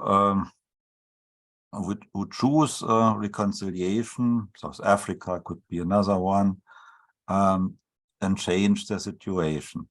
So I think this would be a way to educate it, just to tell them about those cases and enlarge a bit their ideas, what can be done. You can, of course, you can fight, but it will be often with a lot of human bloodshed and a lot of also a bad development for your group if you're going for fighting a violent fight, and you can emigrate. Sometimes it's also an option to go to another place. Could also be a good choice, but it's not resolving the problem, and you have to live then as a refugee somewhere, and this creates also new issues. Or you just accept it and do nothing and feel bad, or even try to feel good in the situation. So what are the options? So I think reconciliation is one of the best, or probably the best, to go for it, to organize and to say, look, we are not your enemies. We don't want to kill you, but we want justice, and we want also that the past is talked about. And under some condition it works. And therefore I think oppressed, marginalized, poor people have a certain right even to learn reconciliation. It's not to tell them something which makes them quiet or which makes them giving up something. On the contrary, it's giving them an additional option. And if they choose something else, like emigration or even violence, it's their choice, but they should know that there are also other ways. This would be my answer for this first question. On Palestine, I will not say some things. Maybe it was something Iyad said. Maybe he can answer about this better. Thank you very much, Professor Leiner. Can I add something just to what Professor Leiner was saying about the educating part?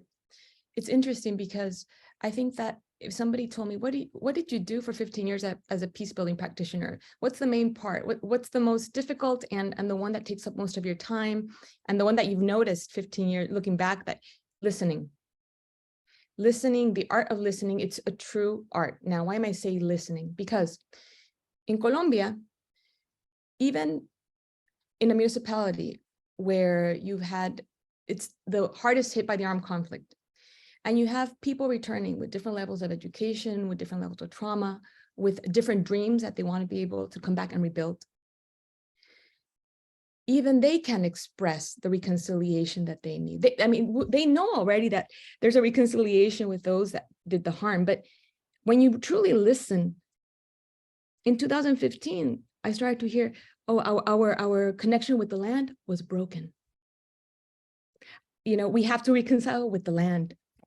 And then when you start listening further and further, you can understand that they already have a notion of the need to reconcile, and that whatever you are bringing in, for example, what Martin was speaking, Dr. Leiner was speaking to, you are only adding, because people already have some type of language, some type of notion of the need to reconcile. So I started off with saying that the art of listening is very important. Why? Because at the end of the day, I think that it's possible to educate, but it's also interesting to first listen to what that notion is. And sometimes listening takes time as well. So it depends the space you're in, the degree of the conflict, the violence that's actually taking place. But I would say that would be my comments towards that question that Shahida asked, which was very, very good, I think. Thank you, Laura. Thank you so much. I would like, Shahida, actually, about Israel-Palestine, I published several articles, actually published by Jerusalem Post. The last one was called it the Exodus to Reconciliation Process, which means the pilgrimage towards reconciliation process. Why I use the word Exodus? Exodus means a holy pilgrimage for God. And one of the aspects of the Israel-Palestine conflict is that you cannot do stuff and ask for reconciliation. For example, the policies and both Palestinians and Israeli policies and government policies that are not changed until today. And I said that in many conferences that Israel has to change its policies, and also Palestinians. The policy of hatred that develops hatred and animosity between people is done by the governments. And the governments have to wake up and understand that they will not eradicate Palestinians, not from Israel and not from the Palestinian territories, as well as Palestinians will not eradicate Israelis and from the territories as well. So this is like a wake-up call for many people and the government people, that policies has to change. Israeli policies of occupation, policies of rights, of human rights, and they have to decide. I think it has to be decided either the places are only for Jews, so they stay in Israeli territories, and Palestinian territories are in 1967. Yesterday, I have actually a call from a Palestinian, but she's doing her PhD in Frankfurt, and she was stating in her dissertation the colonization of the lands of Palestine through Israel, that Israel is a state of colonization, which is a wrong definition. Why? Because we had to go to the international law. We had to go how the UN identifies the problem. And what is really happening is that the UN identifies, according to 182 resolution, that there's 2 states and not just 1 state. So Israel is not colonizing any other state. And when you're talking about Israel state as a state, because they have a UN identification, and then as well as in Palestine, there is Palestinian territories identified by the UN of 1967. So you have to understand in politics, it's totally different arena.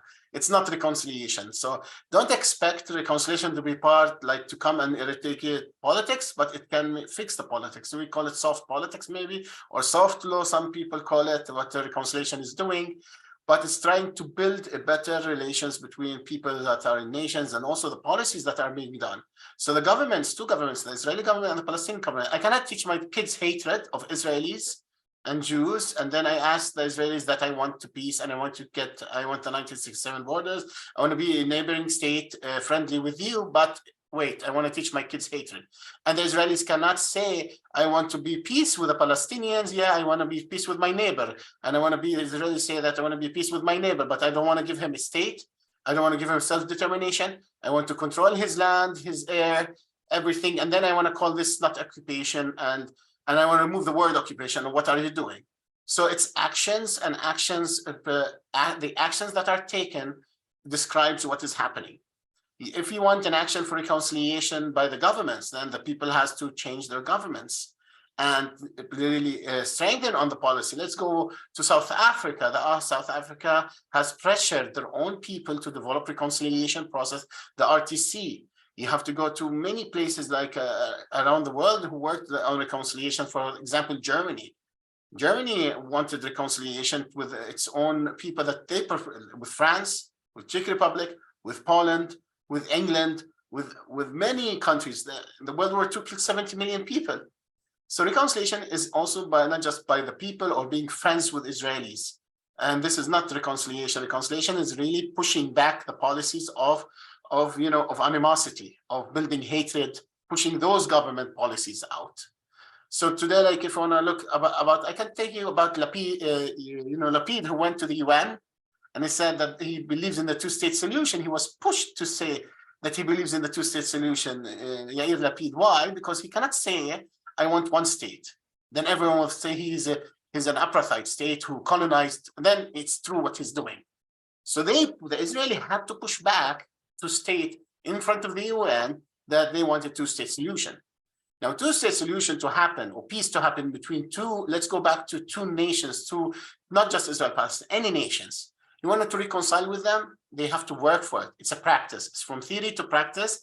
Why I work as applied foreign-ethicist? Because I believe that there is a practice, and you have the epistemology, the knowledge, and the practice, and you combine them together to get a new product.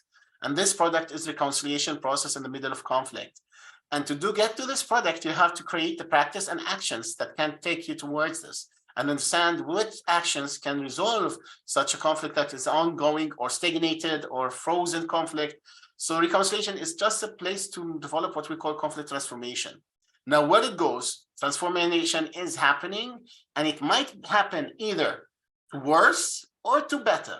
So for an example, if Israel wants to go for a 1-state solution, where Jews are controlling the whole land, controlling 9 million Palestinians, then they are not a Jewish state, but they're an apartheid state. So that's why they gave autonomy for the Palestinian. So nobody can say that they're apartheid, they have autonomy, they have everything, but I want to keep occupation. Now, occupation cannot lead for peace. The transformation is happening there. And whether you want to lead your transformation into reconciliation process, or you want to lead the transformation into more conflict process. So they are the people who have to push their government towards it. But if you yourself don't believe that reconciliation is part of transforming your conflict for a common future, now we go back to the individual and inner group. If I do not believe in it, then why do I expect that my policies to believe in it or my enemy to believe in it? So first I work in myself, reconciliation with yourself, with your group, with your enemy. It goes like it's a circle. It starts from the middle. And that's where I think Professor Leiner started the concept of Hildern perspective, that we in our research start reconciliation in the middle, because you start with yourself, going up to the groups, your own group. If your people don't believe, if Palestinians and Israeli people do not believe in reconciliation process, and they think it's a hatred and it's not a good process, you cannot sell it to them. It's not something like a suit that you wear and you just make some measurements. No, you need to work for it. It's something for the future, a common future that both have to share together. And I said that in many newspapers that I wrote, actually, and articles that I wrote, and also in conferences, that the policies must change. So I think I had more time actually than answering this question. Thank you, Shahira, for a good question. So maybe Abdulrazak, you can ask a question as well. Maybe I can just say goodbye because I have to be in the other group. There is a presentation which I have to give a feedback on, which is very important. So I thank you very much for taking part in these discussions. If you have questions, you can also write me an email. I will answer if something is for me, Dr. Razak or Nora. And I wish you a good time. And it's for us, it's a Christmas holiday break. So all good things and blessings for everybody for this time, and looking forward to see you next time again. Thank you, Professor. Thank you. Yeah, thank you. Next time it will be Christmas, so I think we're not going to have a session in Christmas, I guess. Or what do you think? We will discuss this later, actually, about Christmas session, maybe. I don't know. Okay, thank you, Professor. So Professor Leiner left because he had another obligation that he has to attend for another PhD student who's showing his work, presenting his work. So Abdulrazak, you can ask, and then I let Nora ask her question.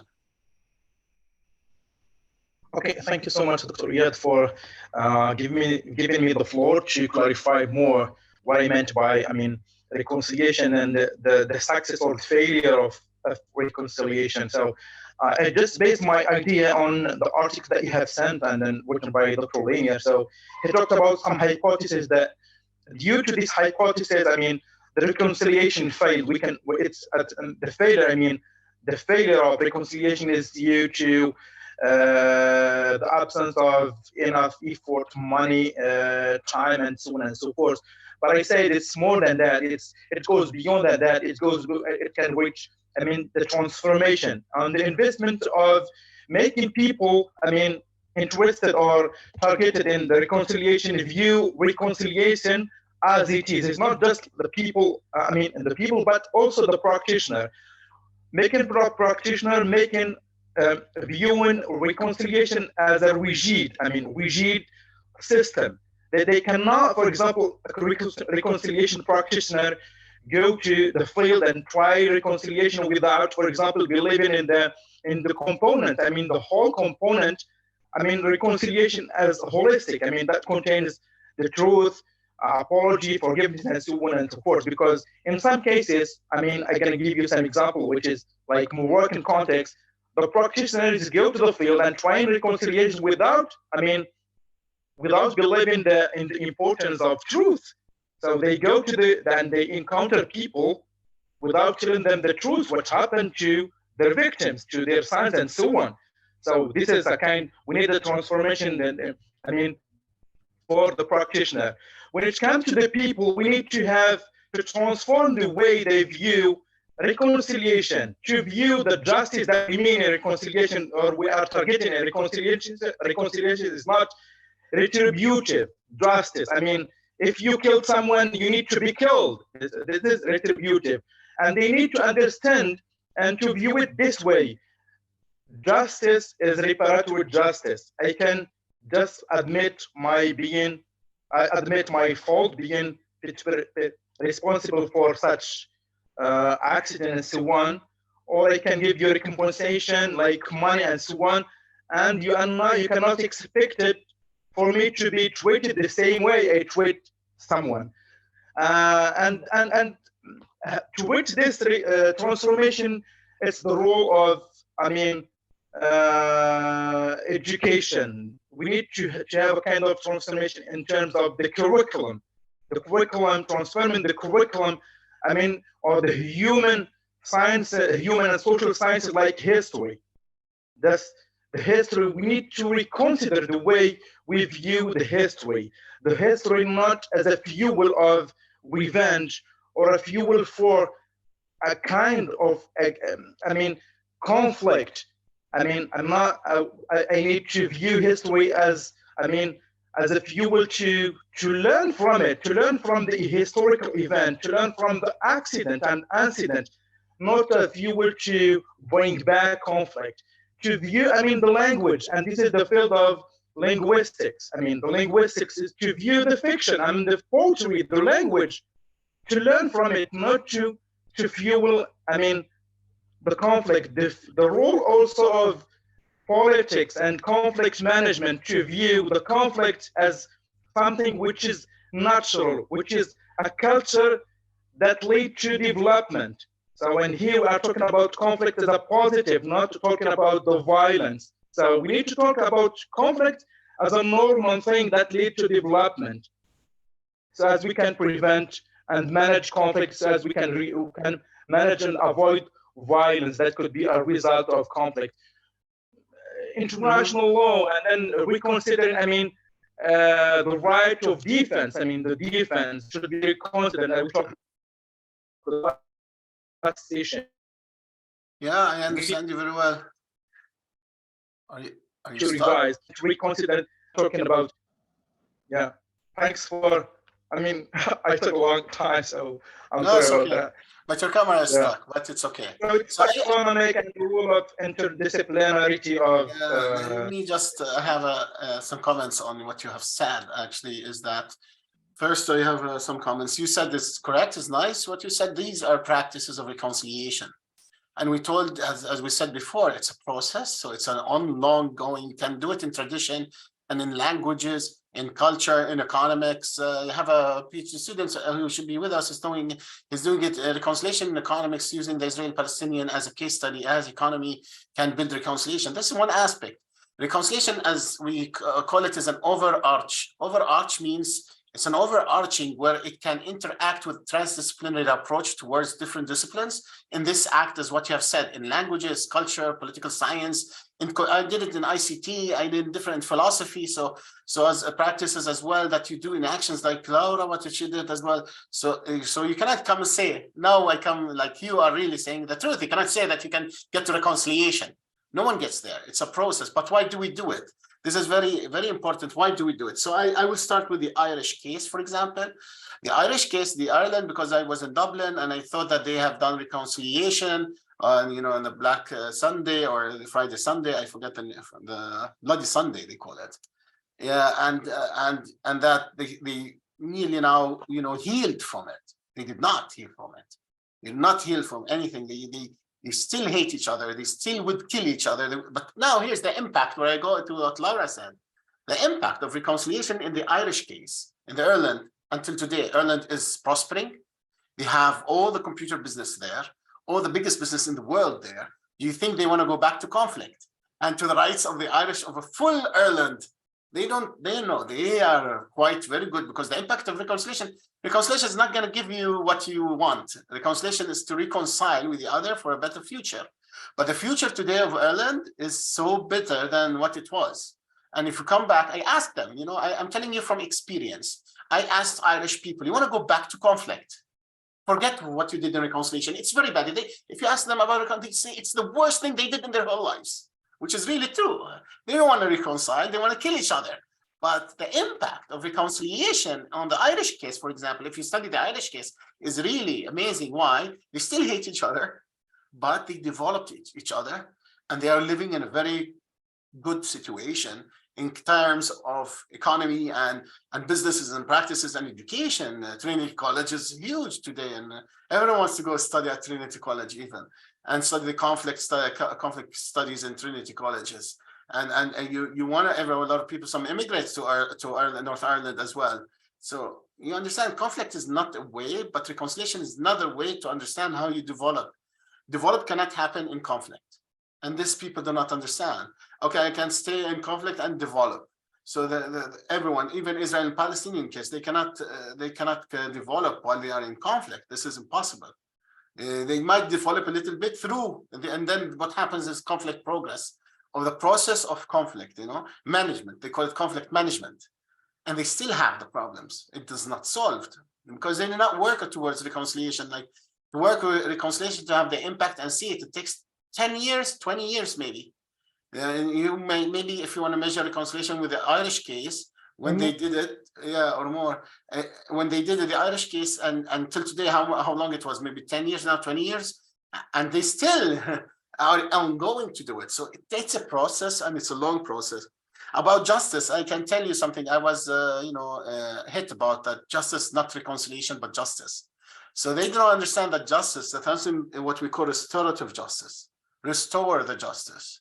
So you cannot restore justice by killing the other as part of revenge. Revenge is not justice. So restorative justice is a different way of part of reconciliation process, where the people or the victim gets the same justice of what the perpetrator gained. So, for example, let's say self-determination. So you have a state, you created your own state. You have restorative justice is to have the same of what the other perpetrator gained from what he gained from the victim. You understand what I mean? This is what part of restorative justice happens. People don't understand that it's not to kill him, but to share what he has. And this is a very big, sometimes it's a problematic that I would share what I have. I just get it with power, killing a lot of people, and now I have the power and everything. How can I share it with you? So, and the reason the perpetrator would share it with someone is for a common future, a better future for himself, because he wants to end the conflict. So don't think always that the people who have power, the people who have weapons are in power. No, they're not. When it comes to humanity, they are weak. Weapons is not, it does not make you power. Power does not come out of weapons. You can have the nuclear bomb and you are helpless. You cannot use it. Then it's weak.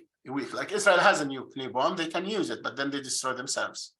So having it is not protecting themselves. It's just I can shoot everyone and kill myself at the same time. So this is like, so having a nuclear bomb with anyone, it's not going to help them at all at this stage in our life, actually. So reconciliation, when it comes to humanities, is stronger than having the weapons itself. So this is what I wanted to talk about. And then the other thing you said, rigid systems of reconciliation. Actually, it is not rigid. Once they start the reconciliation process, they cannot stop it. Because the impact that it has on the people, they would not want to go back, as what happened to the Irish, for example, to South Africa. You think that South Africa did reconciliation? They did not. They did the reconciliation process. But now it's still nearly the same. You have rich places that are very rich and very poor places in South Africa that you cannot even walk. You cannot walk into Copenhagen, in Africa, walking in the streets at night. You might, we had a group in Africa, South Africa. They stole them by a gun. He stole everything. The Germans and the Palestinians, they took all their stuff. I mean, and they did reconciliation, but still there. But the impact is huge. So you can measure how much impact you want to better people's life. And this is to make people thrive, and this is the idea of reconciliation. So the people that are in conflict can thrive together and stand just one thrive and the other no, where the other have more hatred towards the other. And this is how reconciliation might make a change, might make transformation, move the conflict from frozen or conflict management towards a different path. And it's not seen. The staircase is not seen of the reconciliation path. So this is Martin Luther King. And so the stairway is vague, but you cannot say it's rigid, because rigid is very hard word to use in reconciliation, because if you want to go really into reconciliation, you have to study other case studies and understand how rigid it is. And then you'll discover, but I like what Laura said about the impact, because impact is very important. So if we go check the impact of reconciliation in different places, you will see that, like today, Poland, they are requesting to reconcile with Germany again, because Germany did not give them much money for perpetration of what happened in World War II. But they don't want to go back in conflict with Germany. They just want to work it out more to get a better solution with the Germans. This is one example, a simple example, like North and South Korea. They are working on reconciliation for 20 years now. You think, and I don't think they want to now kill each other anymore, because they're working on reconciliation. So this is part of the impact of reconciliation. So South and North Korea are not interested in killing each other, but are interested more in gaining each other thought, using. So reconciliation can also be used in politics. And it's better than, using but the problem with reconciliation, once you start using it, you cannot dare use weapons of more, because then you cancel the reconciliation process and people will not, the government has, Shahira wanted to say, how can the governments, when they go to reconciliation process, it's very difficult to go back. That's very hard, difficult. It's not easy because then they break the reconciliation process and they don't want to break it. So they are stuck as well into the reconciliation process. So it's also this happens as well. I think I merely had this. I don't know if Laura want to add anything before we go to Nora. The only thing I would add is that remember one thing, it's not linear. Even though we're all going to speak about a case, and Martin, Dr. Leiner, Iyad, and myself will speak about cases or situations, but the process is messy. It's not linear. You can start at different points and you might have to go back again and start again. But the point is that you continue. But it is not just a linear. If it was linear, things would have been resolved by now in many places in the world. It's really more than anything, a realization that it's a long-term process. And once you do have, and especially you have on both sides, the need to keep what you have, as Iyad was sharing about different cases, then you can't go back. It's not that you can't go back in some steps, it's that you're not going to cancel out the process. But you might have to go back a step or two and then retake that. So it's not linear. It's just like an open workshop.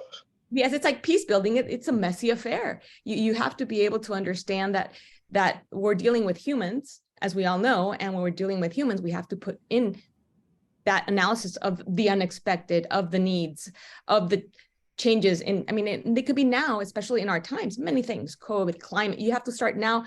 It's at the end of the day, it's also a lot of analysis in order to be able to foresee where it might go, and yet it might fail at times. But that failure is really a moment in time, and then you retake the process.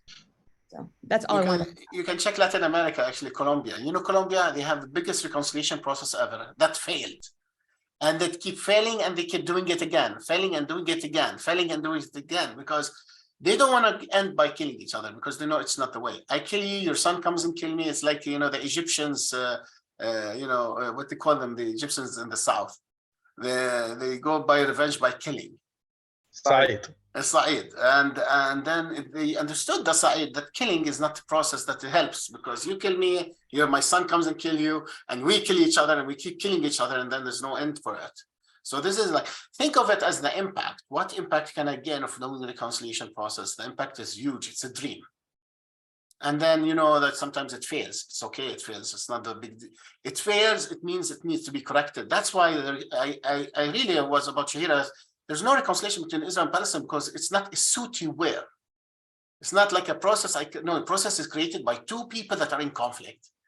So they sit down and they decide, okay, we want to create reconciliation, even that we hate each other, and we'll see where it takes us. Both of them will not dare to go back at the end. This is part of that part why the reconciliation process is not a success. It's not success within itself, but it's success within its process. So like the process that you go through it. So I kind of heal myself from the hatred that I have. Even if I don't hate you anymore, or I don't like you anymore, but I don't want the hatred feeling to come back to me. I am better man. I'm better myself. So why should I go back to be a bitter man? I want myself to feel better. So this is also reconciliation with oneself. This is another aspect. So reconciliation has different roads. But as Professor Leiner said, it might be with oneself, it might be with a group, with outer group, inner stat, outer stat, macro and micro. So this is like huge. You can just check where you are in your research and just implement it. Yes, Nora, we took some time. So Nora, it's your turn. You can ask a question. Finally. Yeah. Thank you. A moment. I actually wanted to respond to a few of the things you said, Iyad, in your response to Shahira, but I think maybe to make use of the time, I have this one criticism of the reconciliation process that I keep thinking about. And it's not only this reconciliation, it's also to other peace building kinds of processes. And that is that, and you triggered it in what your response was. And so I wanted to bring it up to just share perspectives and to get some feedback and thoughts from the group. And that is that sometimes it feels to me like we are equating oppressor and oppressed, or that the responsibility and the privilege and the work and the effort seems to be equal on both sides, as if we are saying that there is no oppressor and oppressed, there isn't a power dynamic, there isn't a different levels of access, different levels of ability, different levels of agency that are present in the space, and that both are equally equipped to reconcile out of a conflict, and both have the same to gain and to lose.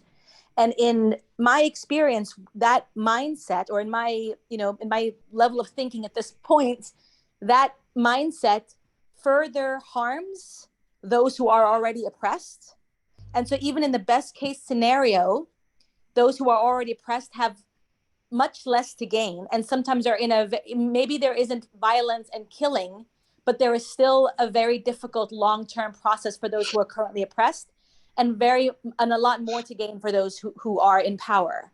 And justice processes try to reverse that, or to acknowledge that, or it tends to be more about bringing up those differences. Whereas I feel one of my big criticisms to the reconciliation process, and that what we're talking about here, is that it seems to nullify that dynamic.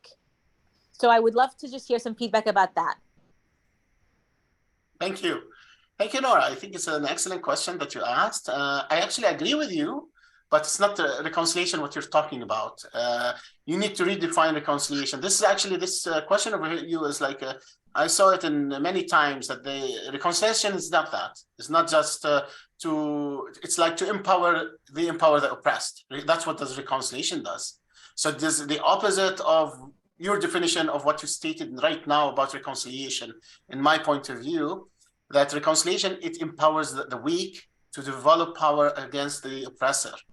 So it's on the opposite of what you said, which makes any of the things said in the presentation. So I understand that that's a definition, but in the way that you present, for example, the Israeli-Palestinian case, I don't see that reflected in how you speak about it. So I would love to understand how, in practice, you understand that reconciliation empowers the weak, or those who are in a power spectrum on the weaker side. So we can reflect it on the Israeli-Palestinian conflict, but I can also tell you about the theory and practice of it. So let's talk about the theory and practice. I think that's better. What do you think? Or you want me to reflect it on the Israeli-Palestinian conflict at the end? No, I will go with what you think is best. Okay, thank you so much. I think what you said is really is an excellent idea, but it's not what I intended to say. I intended for reconciliation is the opposite, which is exactly what you are saying. The opposite of what you are saying, that reconciliation is sometimes, like the definition of reconciliation is making it empower the weak. And I tell you, reconciliation develops something what you call, I take it from Bennett Flugberg, who is the chair of Oxford University in research of mega projects. So what we do is ultra-dynamic powers. So reconciliation develops what we call ultra-dynamic powers, which means ultra-dynamic power relations, transformation between the entities that are in conflict. So whether it's Israel or Palestine, reconciliation develop a transformation of power between the Israelis and Palestinians with no weapons attached. So it's not just it's not just making the oppressor to accept what the oppressed doing. And it's not about the oppressor or the oppressed, actually. It's more about developing what we call the power relations. And I call it ultra-dynamic powers because it transforms powers between the weak and the power of because maybe let's say Palestine has weapons, mass weapons, it's a superpower, has a nuclear power, and Palestinians don't have that nuclear power, but they have the power of politics, they have power of the laws that can predict the power of but how can you use it? So reconciliation is like telling the majority in Israel, for example, to like revolt against the idea of not having a two-state solution, for example. So this switches reconciliation process. So reconciliation process outcome might be not transformation. It is transformation because something I understood in conflict that it's always in transformation, and it's where you want to get this transformation towards what exactly. So you want to get it towards hatred, and then hatred with more animosity, killing each other and attacking each other, bombing each other. This is not gonna end. In a many conflict, not just the Israeli-Palestinian conflict, many conflicts. So reconciliation is just does the balance, developing the balance between the two nations that are in conflict. I'm sorry that you understood me in this kind of wrongly, but I don't think that reconciliation is only on the oppressed. Maybe you said you thought that's what I think. No, that's not. I don't think that at all. Reconciliation can develop the weak into power. It can put the weak into power. And that's why it transforms. Why it does conflict transformation? Because it's developed a new product. And the new product that reconciliation develops is not a product that can be part of what the two entities that are in conflict wants. For example, let's take Israel-Palestine. If they go towards the reconciliation process, the process is not what Israeli wants, and the process will not be what the Palestinian wants. It will be for a common future for both of them, a better common future of what they have. So this will let them gain both power and balance the power between them, and not just one is oppressing the other and the other oppressing the other. So it developed this kind of transformation. So this is what I was thinking about. I don't know if this answers your question. Yeah, maybe you have any comment about it. I mean, so for example, in the Israeli-Palestinian case, just because it's the one I probably know best, right? So a reconciliation process, for instance, or the ones, the diplomatic or the official processes that have been tried, were still very much in Israel's favor, because Israel, based on its status with the consecutive American administrations, based on its history, based on a lot of different factors, still is closer to the mainstream power base. And so even with the Oslo Accords and every sort of consecutive kind of peace agreement, none of it has to do with, for example, rolling back 48, right? We're still talking about two states in which 67 might have some version of more freedom than it has now, but 48 remains under complete Israeli control, with or without Palestinians in it. There's no discussion around these major issues, right? And the more and more that consecutive administration, American administration, side with Israel, it follows along that Israel continues to get more and more of its requirements that have been on the books in terms of Jerusalem and final status and all those that we know of, since for many, many years. So what I'm saying is that if Palestinians were to engage in a reconciliation process, still the core needs of the Palestinian people are not even on the table. Israel has consistently controlled the topics that are on the table, and because it has support from global powers, Western powers, we're not ever going to talk about 48. We're not ever going to talk about rolling back 48 or returning Haifa and Yafa and Akka to Palestine. We're not talking about that at all. We're not even there. We can talk about bettering relationships. So yes, so maybe Palestinians can have less attacks on Gaza, can have more representation in the Knesset, something like that. But we're never talking about some of the core issues. Palestinians cannot bring up Haifa and Yafa and Akka in a reconciliatory process. It's off the table. It's been off the table always, and it will always be off the table. So what I'm saying is that reconciliation processes are still aligned with the power structures that have been the way they are globally since the beginning of time, I want to say. They are not aligned with what Palestinians actually would prefer today. And there is no changing that. There's a better of several evils for Palestinians and a status quo that is the best possible options for Israelis today. I don't see, sorry, it's fireworks in the background, not gunshots or anything. Oh, okay, I thought you were in Nablus or something. It's Friday. Yeah, I thought you were in Nablus. Nora, I missed this voice, Nora. I missed it. So Nora is near Jaffa, actually, I think. And if Jaffa, it's Friday, right? So I know. Okay. So it's not bombing in Palestine or Nablus or Jenin. So yeah. I think I understand you very well, Nora, but there's like a contradiction. This is not reconciliation. So when you go into reconciliation process, you cannot control it. Not US can control it, not Israel can control it. They cannot control the outcome. Therefore, they did not go to reconciliation process. Israel did not ever go to reconciliation process, neither did the Palestinians, because if they go there, they will not like the outcome. The outcome is not Israeli-Jewish state. The outcome might be a federal state between both people that are a nation that living together, peace in reconciliation process. So a lot of Israelis will hate this. Right-wingers will hate this. So no, Israel did not go to reconciliation process. Reconciliation process is it's about many aspects like forgiveness, for example. One of the reconciliation process is to forgive, and not to forgive and forget. So you don't get me saying what I say. Forgiveness and understand a better future. So it's totally different. So reconciliation process is very complicated than what the superpowers to control.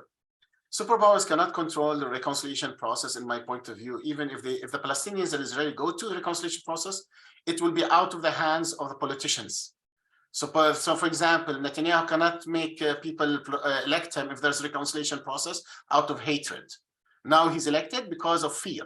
When you have reconciliation process, fear will be healed within two people. So you cannot have someone like Netanyahu raising himself with all those right-wingers and racist people that are in power.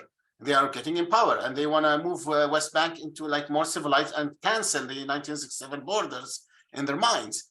And this is really one of the problem. But this is, nations have to understand that reconciliation process against fascism, against racism, against all kind of racism and all kind of fascism, you cannot continue it even if you have the power for it.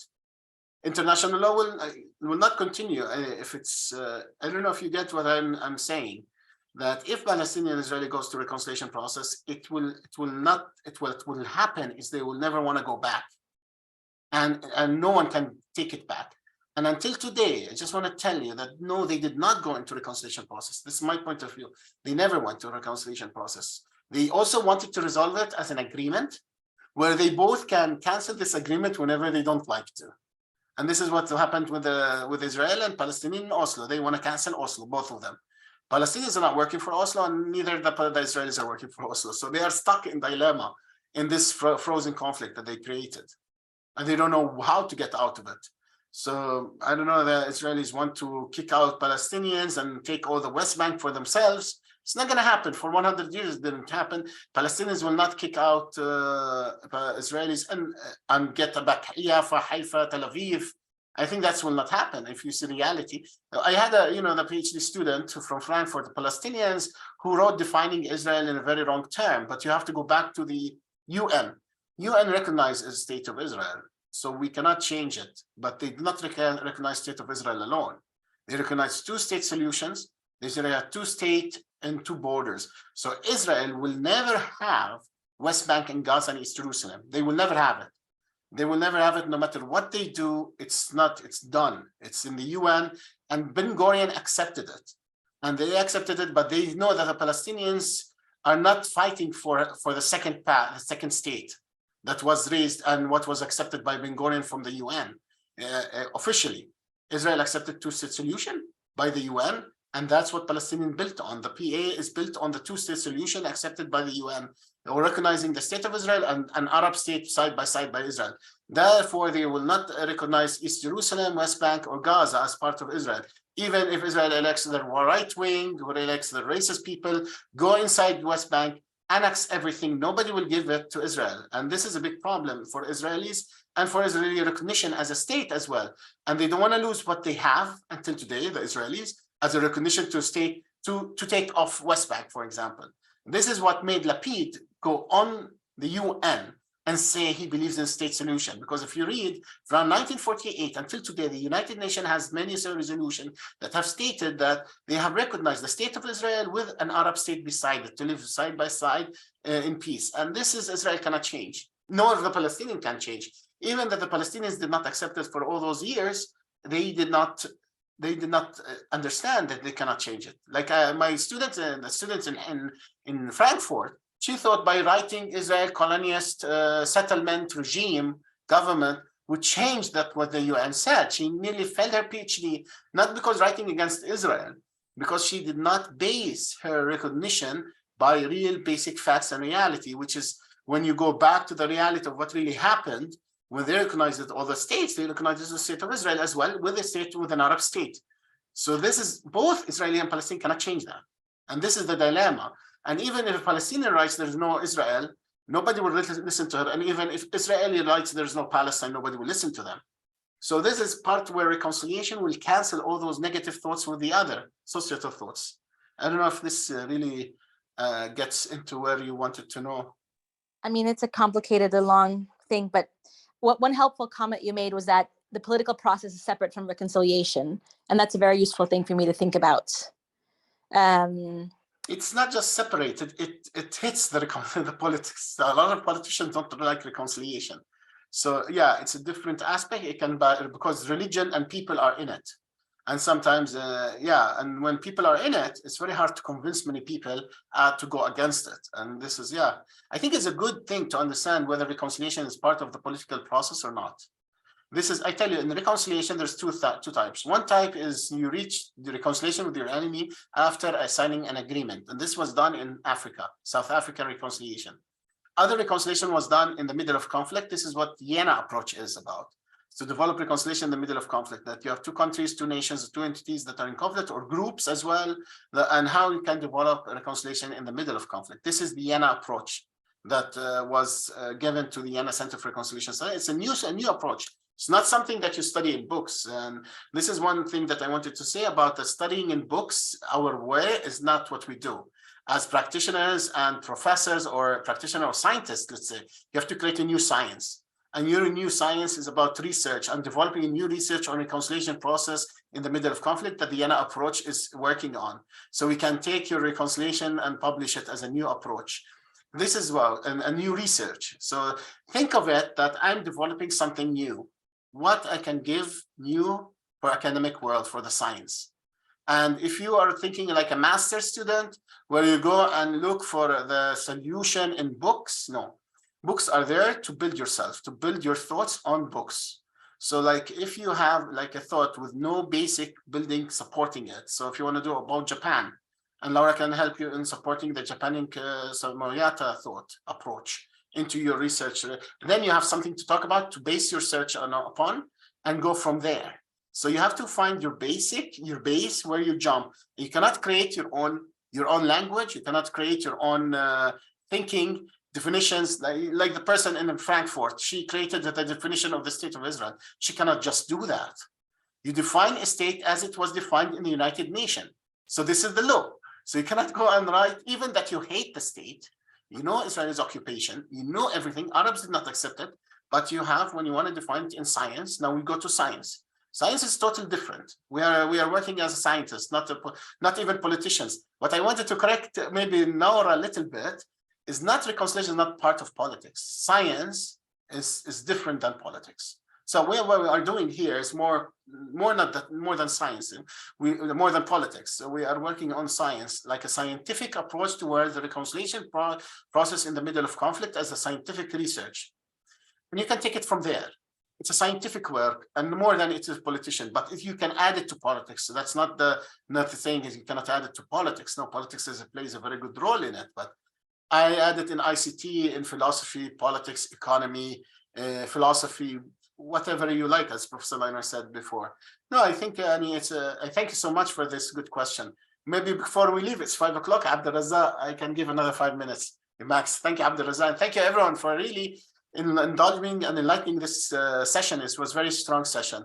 Yes, Abdelrazak. Thanks a lot, Dr. Riyad. And just regarding the idea of how to measure, measure reconciliation, I think that we forgot an idea, and I want you to correct me if I'm wrong. You forget an idea of measuring reconciliation, because what I read in Martin's book, an alternative approach to conflict resolution is that we cannot, if we believe that we cannot settle a conflict, it's going to be like an illusion.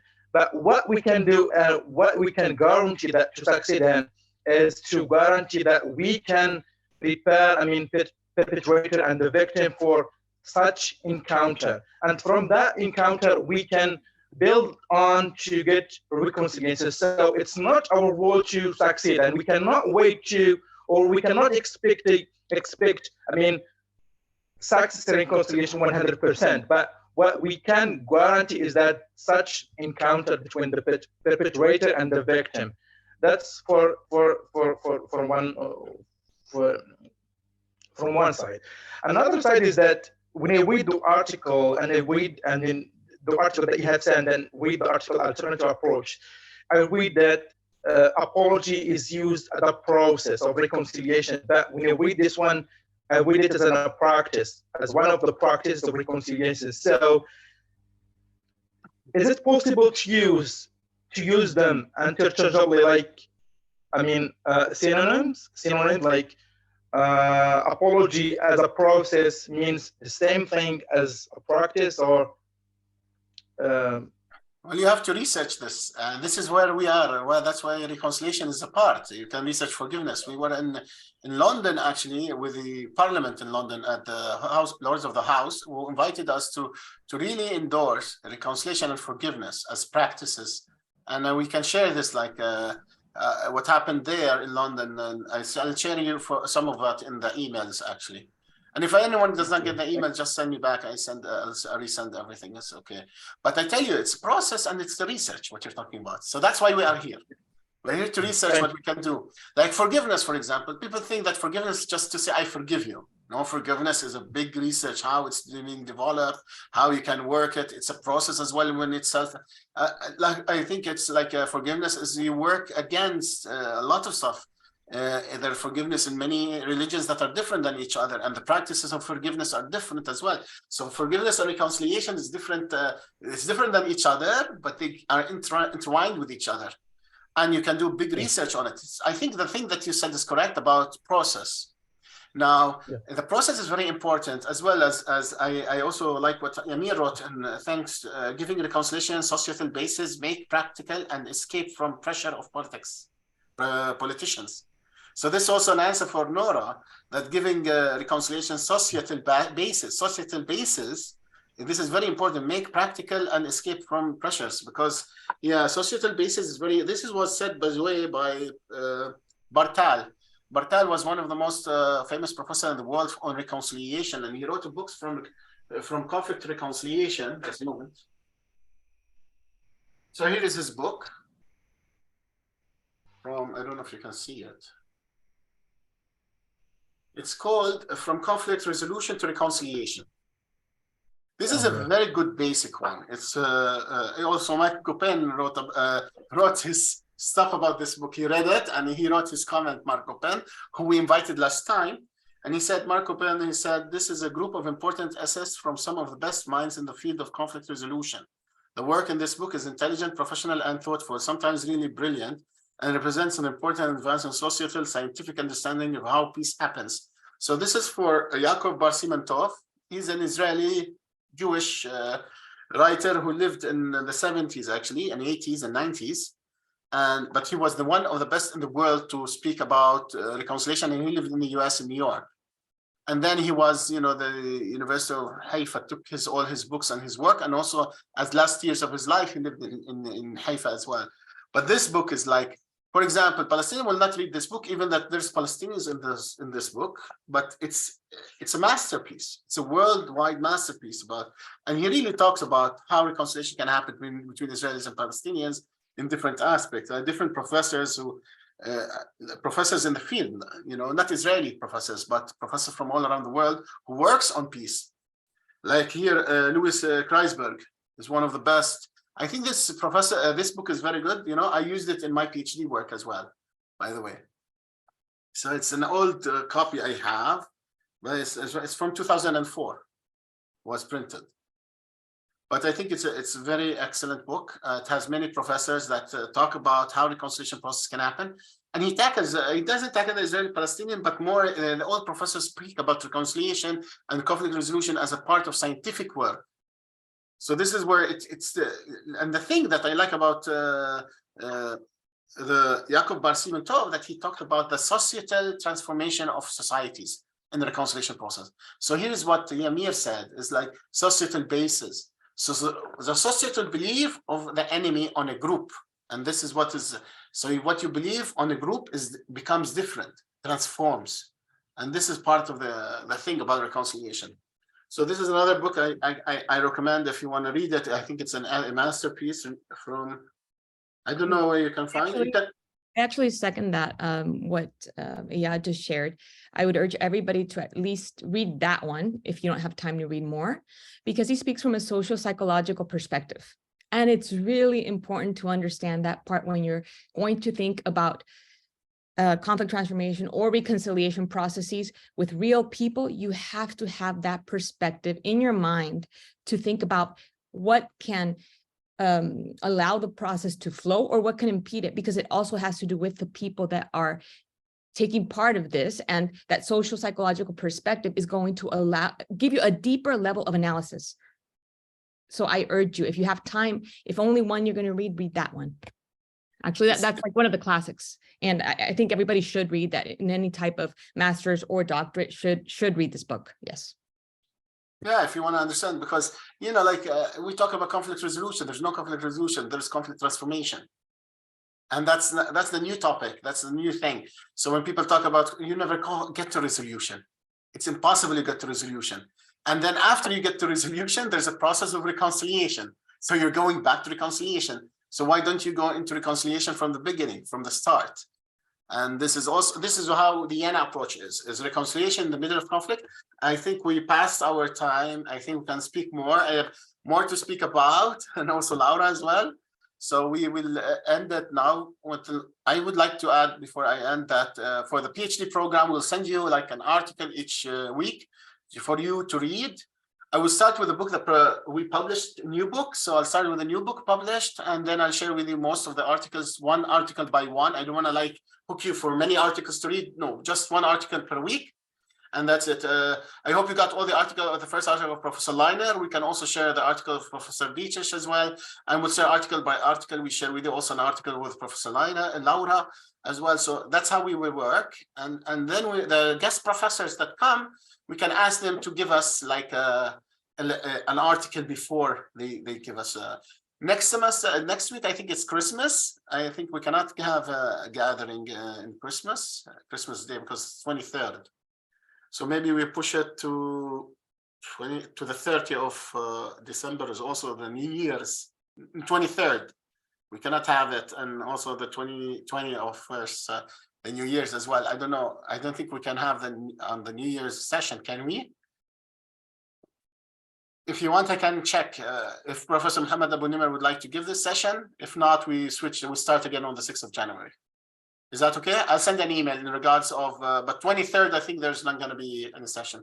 If you want, I can send an email in that regards within this week to know if there's a 23rd, we can have a session or not, because the university will be closed for Christmas. So we cannot operate.